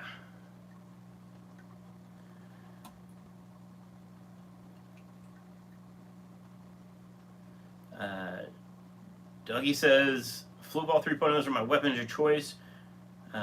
200 per unit is expensive, but you get what you pay for. For sure. It really is the best light I've ever used. It's hands down. It's just, it sucks when it's like trying to tell somebody to buy a Ferrari right off the rip. And the thing is like, if it's too much light, you can dial it down. That's one of the reasons I liked it on the axolotl tank. Axolotls don't like a lot of light, but you can ramp it down with the app. I like being able to control stuff from my phone. They're just really good lights. They're expensive. I want to try out Stingray lights, so that way when I install them, I can give my opinion. The Stingray clip-on LED lights suck. Honest opinion, they suck. They don't put out nearly enough light. Do not put a clip-on light on any tank that you think you're going to try to grow plants, because you won't. But they're good for small, like little 3-gallon cubes, stuff like that. You're just trying to have lit. But if you're trying to grow plants, go with the Fluval Nano. That's why it was on the axolotl tank. It's actually on this little mini cube that's next to me. What else? But the Stingray light, it's on this tank, does really well. Let's talk about Fluval lights. So Fluval has what's called the Aqua Sky light. It's not the plant light; it's an Aqua Sky light, and it's kind of like middle of the road. It still uses their Bluetooth app. It still can ramp up like sunrise to sunset, which is another feature I really like. So you don't have that like harsh on off, but it's not as powerful. That's what's on my import rack. Those diamond tetras, the glow light tetras, those guppies, Bruce's tank. That's all underneath an Aqua Sky. And I wanted to see, can I use an Aqua Sky as a middle of the road light? What will grow? And the answer is yes, because the guppy tank is actually going green water, which is annoying because like I've done green water tanks before on purpose for like shrimp and fry. The guppy tank was not a tank I was trying to go green water. It just kind of happened. So there's nothing wrong with it. It's unsightly, sure, but there's nothing wrong with green water, especially for fry. And that tank is full of guppy fry, so it's good. Um, Gnarly Fish Tank says, I don't like the Fluval light for the simple fact of the power outage problem. You have to reconnect to light from app after power outage to reload the light settings. Very aggravating. I have the 2.0. All right, so what he's talking about, and I've ran into this, if you lose power, the light loses its custom settings. So for it to kick back on, you basically open, I can't show you because the phone is recording, but this is my phone case. I take it off. You open the app and you click on the light. It basically resends its info and the light kicks back on. Fortunately for me, and I understand the aggravation, especially if you have a ton of lights. I have 4 or 5 Fluval lights that I would have to do that to, and the nanos are the same way. You have to go in there and click like nano light and it resends it. It's not a huge deal. It could be a little annoying. Luckily for me is I don't lose power often at all. Now, as far as losing power, I don't really lose power hardly at all, but I do get the random like power flickers where like you might lose power for like 10 seconds or something and then it comes back on, right? That will reset the light. Now, pros and cons though. So that's obviously a con you have to get in your phone. I try to look at things as a positive, even if it is a negative, but the positive is when I see my lights aren't on and I know I have to do that, I know my power flickered. One of the things that kills equipment, whether it's fish related or not, is power flickers. So that's when I know to check my heaters. A heater constantly goes on and off all day long. Well, let's say you get a power flicker and it messes up your heater. Well, that light, I know it's a con that I'm trying to make into rainbows, but it allows me to know, because to be honest, my times don't reset. If I have a power flicker, it's not enough to reset my clocks, like the oven, the microwave, my clock radio. They'll still be reading fine, but it was enough of a power flicker to cause the Fluval lights to kick off. Well, I use that as, hey, let me go check my heaters and the pumps. And luckily with pumps, the only pumps I really have are all the sump pumps. So when those aren't running, I know it because I don't hear the running water. I can physically see it. But heaters, mainly the 75 gallon, the 75 gallon in my Emerald Quarry tank's got a heater in it, in my guppy tank, and the fry rack. I can't forget about the fry rack. That's a big one because, with all the rainbows in it, they probably won't be too happy if it got cold. But that allows me to all right, let me make sure all the heaters are still working. So that's how I guess I try to turn that into a positive. Is it's a little reminder for me to let's check the heaters, make sure none of them are stuck on or stuck off. But yeah, I know what you mean though. It can be a pain, but luckily I don't have to deal with it very often.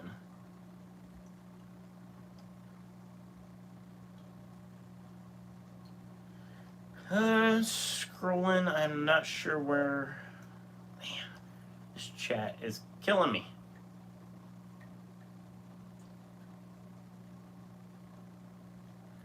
Metalhead said, let me know when you're going to do the light thing. I will go in on it with you guys.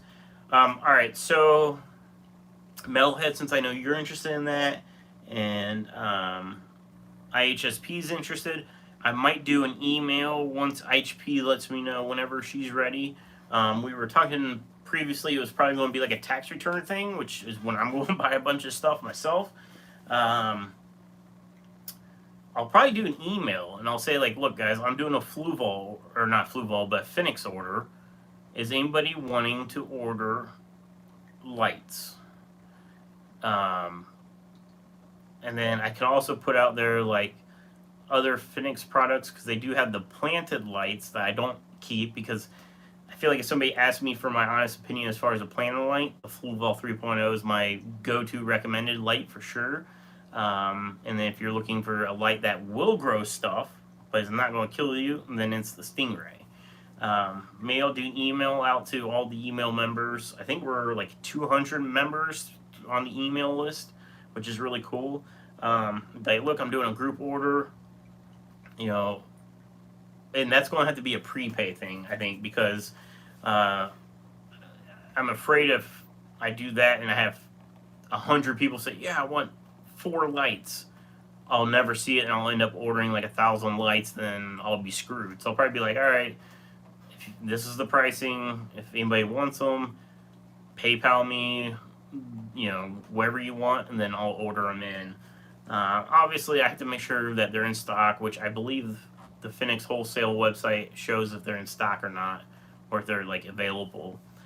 Because I don't want to take somebody money and then be like, oh, we don't have it, so now I gotta send your money back. But I'll definitely do probably like a prepay on like a group buy type deal. And I guess that way I can see how interested people are. If there's a crap ton of people interested, then maybe I can do a bigger discount than the 10% off on them. You know, it'd be cool to get a group buy where it's like 20% off Phoenix lights. Like, if you guys are buying multiples, like, it's helping me out with shipping. More people that are prepaying, it helps me, eat the cost of shipping them here and then shipping them out. And then I can pass on some of that savings to you guys. So that'd be super cool. I have some of the Stingrays in stock, like in certain sizes. The cool thing about Stingrays are they're size specific to a tank. So when they say they're 48 inches long, they're 48 inches long. These brackets go straight up and down. The Fluval, for instance, the Fluval ones are range. If you get the 48 inch, the brackets will allow you to put it on a little bit bigger tank, right? Or like the 36 inch light. The Stingrays are made specifically, it's a 22 inch long tank, it's a 22 inch long light. I do like that. The downside is it's not like a one size fit all. So like, let's say you had 2 tanks, one's a 20 inch, one's a 22. It's not like you can buy a 20 and then put it on a 22 inch tank. So you had to buy the specific tanks, but the standard tanks, there's a lot of tanks that are, a 29 is the same length as a 20 long, so that works out. But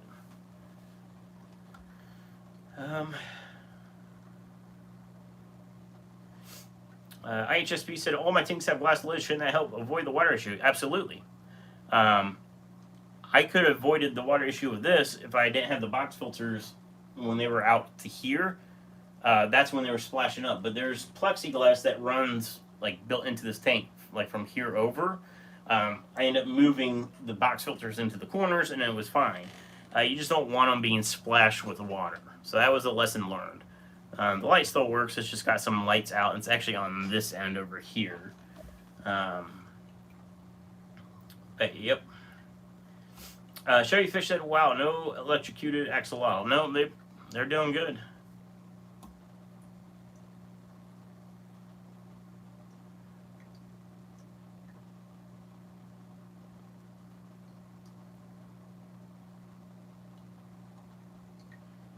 Scrolling.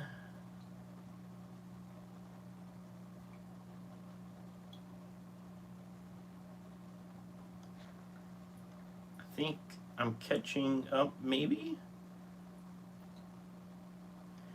Of the Dawn said, how long will the Fluval LEDs last? So, all I can tell you is off of my experience. My oldest Fluval is the 3.0 that's on the flow through rack. So it's probably somewhere around 3 years old. So I know my first rack I built at the beginning of like 2018 or the end of 2017 because I labeled the fish that I'm trying to breed with the date I bought them, and the super reds were, I can remember the date, it was February of 2018. Um, the second rack system went up shortly after that, so I'm guessing spring of 2018 is when I got that Fluval light. So we're coming up on 3 years now. 3 years, and there's not a single LED out on that. So yeah, that's the longest. With electronics, I could have that thing 10 years and not have a single LED go out. Somebody else might have it for 5 years and they lose an LED. Somebody could have it a year and they lose the whole thing. But in my experience, it's been really rock stable. Haven't had any issues. Haven't had a power supply go out on them. I haven't had any issues. I guess I'm lying. The only issue I ever had was when these nanos, Fluval had this like software update that on some of the nanos and maybe some of the regular Fluval 3.0s, people were having communication problems with the app.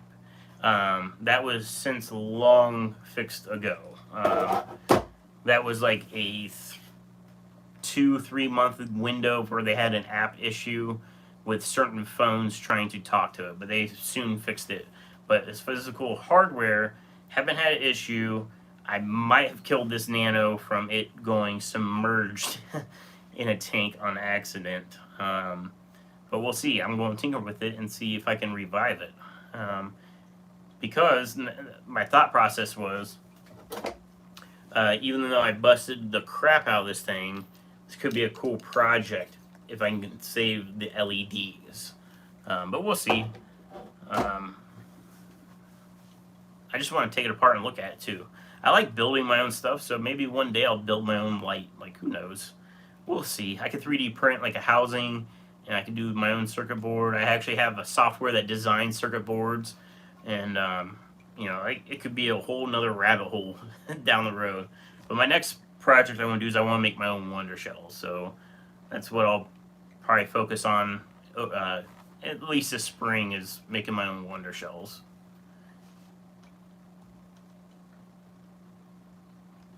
My chat just jumped. Scroll back up.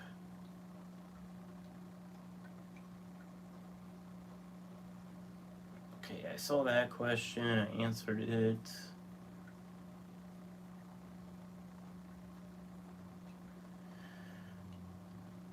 I have Aqua Skies also. Half the price of 3.0s. Plant growth is just okay. I feel like I should just pay more for 3.0s on every tank. I mean, yes, they're definitely probably half the light. They're not as many LEDs. They're not as powerful. Their color spectrum is not optimal for plant growth.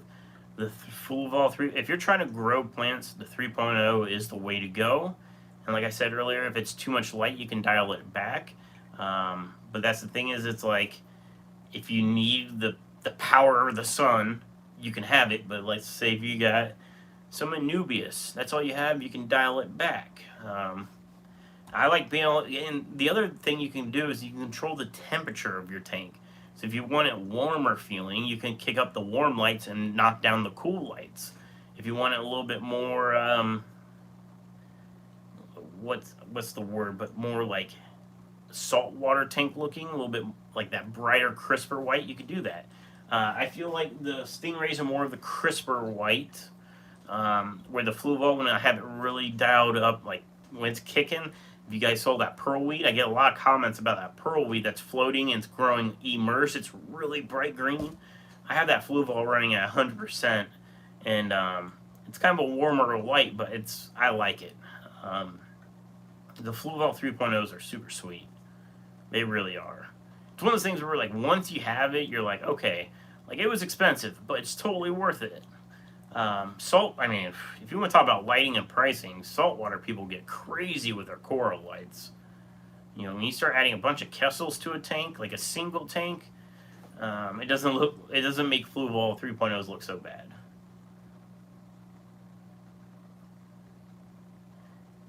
And I saw Fluval, so I haven't ordered Fluval lights in a while. And they're one of those things where like I might sell them like hotcakes, or like I go a while without selling them. But you know, $200 a pop. It's one of those things where I'm not trying to sit on them longer than I have to, because that's, you know, $200 a light. You know, that adds up as far as inventory. But I did happen to check like a few weeks ago. I was just curious, and I saw some of the common sizes were out. So it seems like people buy the 24-inch ones, or they buy like the 48-inch ones. So it's like they either get the biggest one or like the smaller one. And I think they even made a smaller one now. I think they have an 18-inch one. I'm gonna look right now while I'm thinking about it. Light.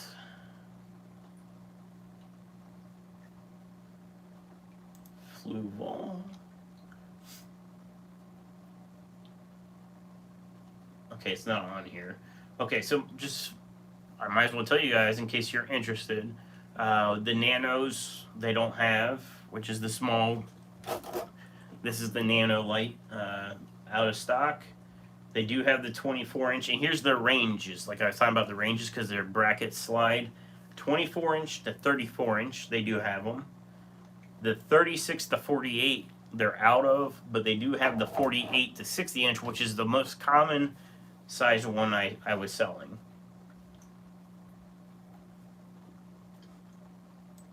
But yeah. Anywho, looking to grow some plants, but not fully planted. Planting on all low light plants. If you're doing all low light plants, then the Stingray will be fine for you.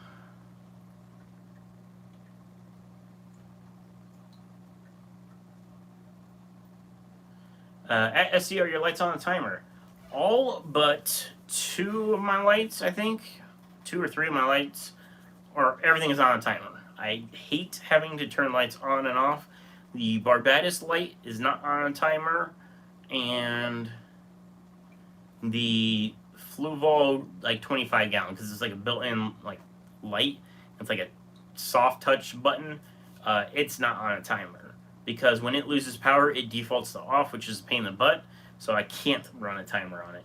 But other than that, every single light is on either its own app. So like Fluval, they're all on its own app. So the 3.0s and the Aqua Skies are all controlled by their own app. Every other light, whether it's a Stingray or my shop lights or my Night Crew, I have Night Crew lights. You know, I tried out the Night Crews off eBay and Aqua Neat off of eBay.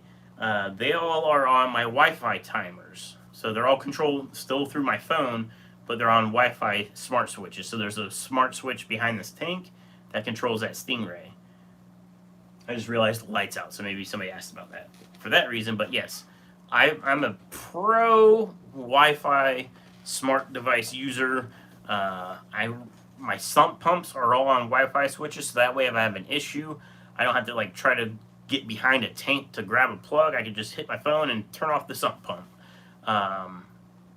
The other reason why I have pumps on that is so if I'm feeding, instead of having like the flow through rack where every single tank's got water flowing, I can turn the pump off.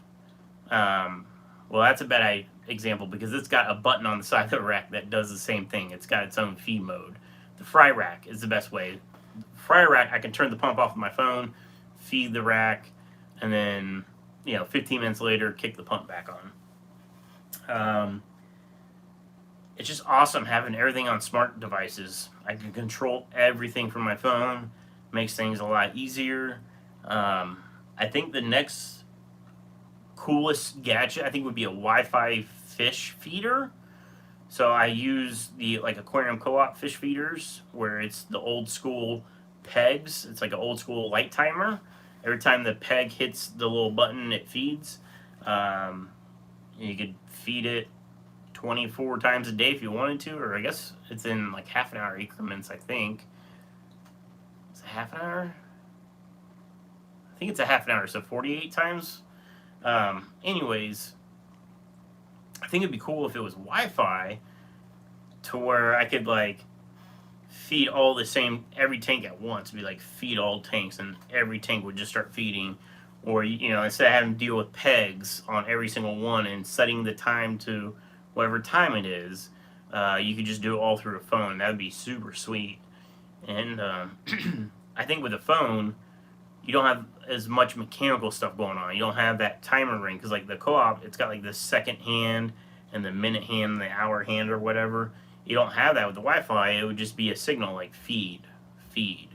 You don't have to have that mechanical timer. I think that'd be really cool. Somebody should design a super easy Wi-Fi fish feeder.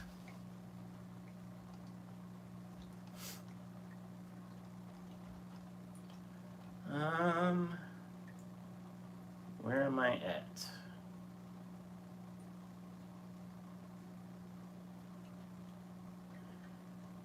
Gnarly Fish Tank says, I don't have to deal with it very often, but the one time it really sucked was when I was out of town and the light was off for a few days.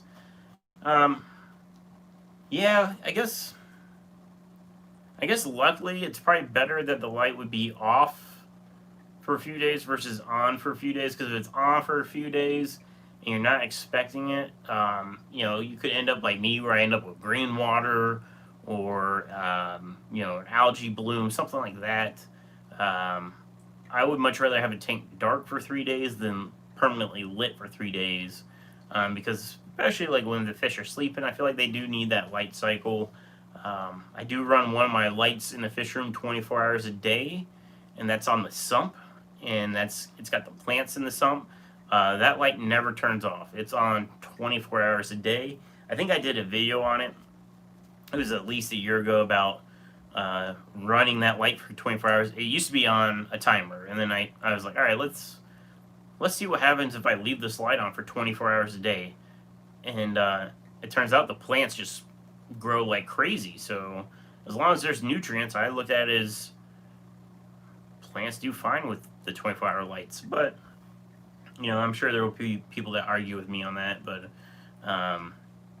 the other thing is that light is, which I didn't know when I bought it, it's actually one of the Aquaneat lights, but it's a Fowler light, FOWLR.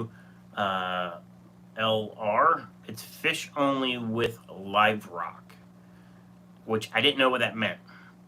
I was like, I have no idea what Fowler means. It's a LED light. It's for a fish tank. Well, it's for a saltwater tank, so it's very blue. It's not made for corals. It's made for fish only, and you got some live rock. I didn't know that, so it's not the best for growing plants, but with leaving that light on for 24 hours a day, it grows plants pretty good in that sump.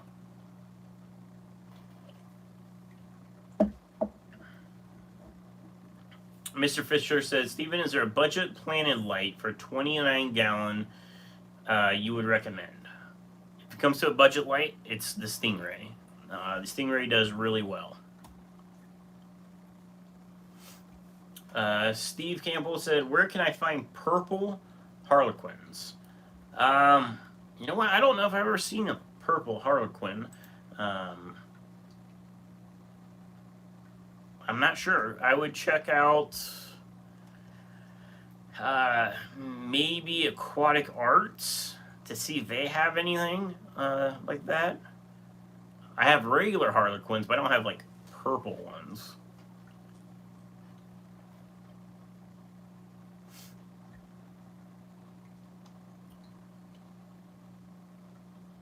Sam Signature Series says, my last pleco, love you SC and all.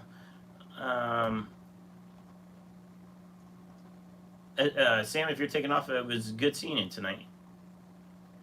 Dougie said 3.0s are 50,000 hours lifetime. Yeah, to be honest, I don't really trust LEDs and lifetime or with their hour ratings, because I feel like it's, a lot of people would say 50,000 hours would be a lifetime worth, but I've seen LEDs go out in like a month. So I think it really depends on the quality, which I have no problem with saying that the Fluval probably really does use quality LEDs. Um, so it's one of those things where it could last 50,000 hours, or it might last 5,000 hours. You know, it's you just never know with electronics, but in my opinion, they have nailed the quality, and the 3.0s are super awesome. Shay Fish says, I like pearlweed. I finally got it to grow. When I first got it, it did not like. It was one of the night crew lights. It just, I don't know, it just didn't do well. It didn't die. It just never really took off. And I know it was Lucas Bretz. That's where I bought it from. He actually planted it for me in one of my tanks when he was here. It's like one of his favorite plants, and I just didn't have good luck with it. And then I moved it over uh, underneath that Fluval 3.0, and I let it float, and it like took off. Like, it's super thick, and it's that bright green. It's, submerged grown floating, but it's also got some immersed grown on top.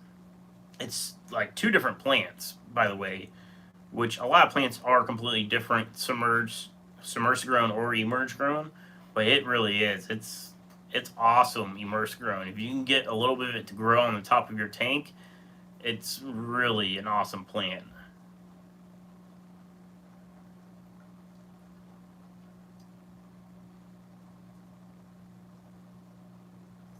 Fluval needs a 72-inch light. Mike, if I wish they had a bigger light, because the Rack System 3 or whatever, get a reminder. I go live on the other channel in an hour. The 48-inch Aqua Sky light I have on like my middle rack, it's not long enough really. Bruce's tank doesn't get enough light. Um, it needs to be a little bit longer. I wish they did make a much bigger one. But sweet. Yeah, I wish they did. Mr. Fish Sir with the dollar super sticker, the cool sunglasses. I appreciate that, Mr. Fish Sir. It's very nice of you. Thank you.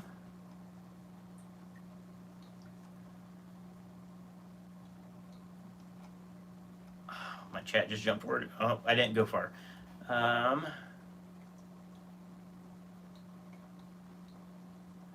Ooh, Von Yunzer said, has anyone found a plug-in smart outlet that lets one dial up and down the power to lights like a dimmer switch? Sam says yes. I have not seen a Wi-Fi like controllable dimmer. I have a dimmer box um, that's out in the family room that I bought to see if I could do that. It's just got a knob on it that runs in line. It's got like a little cable like this long, and I tried it on my shop lights, and it didn't work on the shop lights. I think it's going to depend on the light. Some lights, I think, with the drivers that are built into them, that as soon as you cut some of that voltage down, they just turn off. But I tried to use a dimmer, and it didn't like it.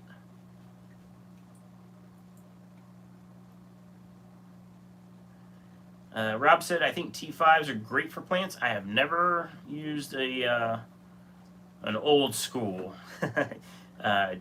T series light for plants.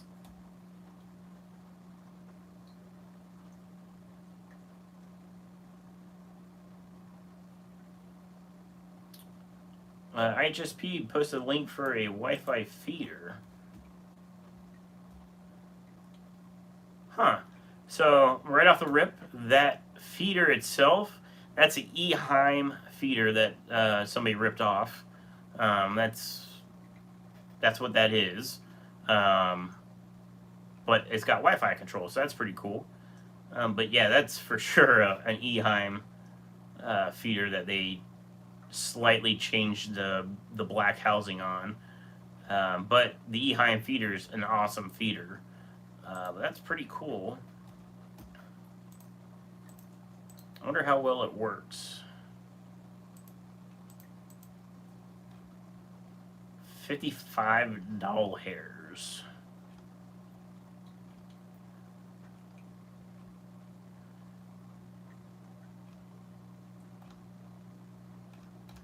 I'll have to keep that in mind. I might have to try that someday. Von Yenzer says, night all, gotta hit the hay, gotta be up at 6 a.m. Again, 9 days in retail life. I feel for you, Von Yenzer. I could not do retail.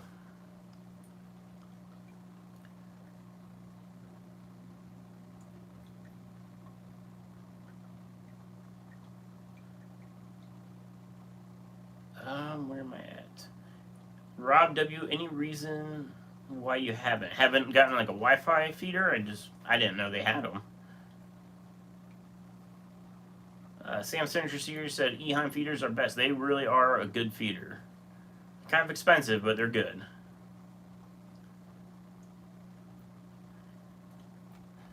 But all right, guys, where are we at on time? Started streaming 2 hours ago. Woo! I had fun. I'm gonna hop off here. I got an hour before I go live on Big Tank Hank's channel. Going on there at 11:30 p.m. So, use T5s. I don't know, Rob. I guess I just been a fan with the small LED. I don't know how efficient. I know T5s are great for growing plants, but cost-wise, as far as power versus LED, I don't know. I mean, I guess I can give them a try. I have some older shop lighting that I can use for T-style bulbs, but I feel like I don't know. I like being able to control the spectrum and stuff with the flow ball lights, but I don't know. I feel like they consume more power. Anyways, I'm gonna hop off here, and as you can see, Charlotte is now here, so that means she probably wants to go outside, and I'm gonna go hang out with the dogs until I go live again in an hour on Big Tank Hank's channel. So, anyways, guys,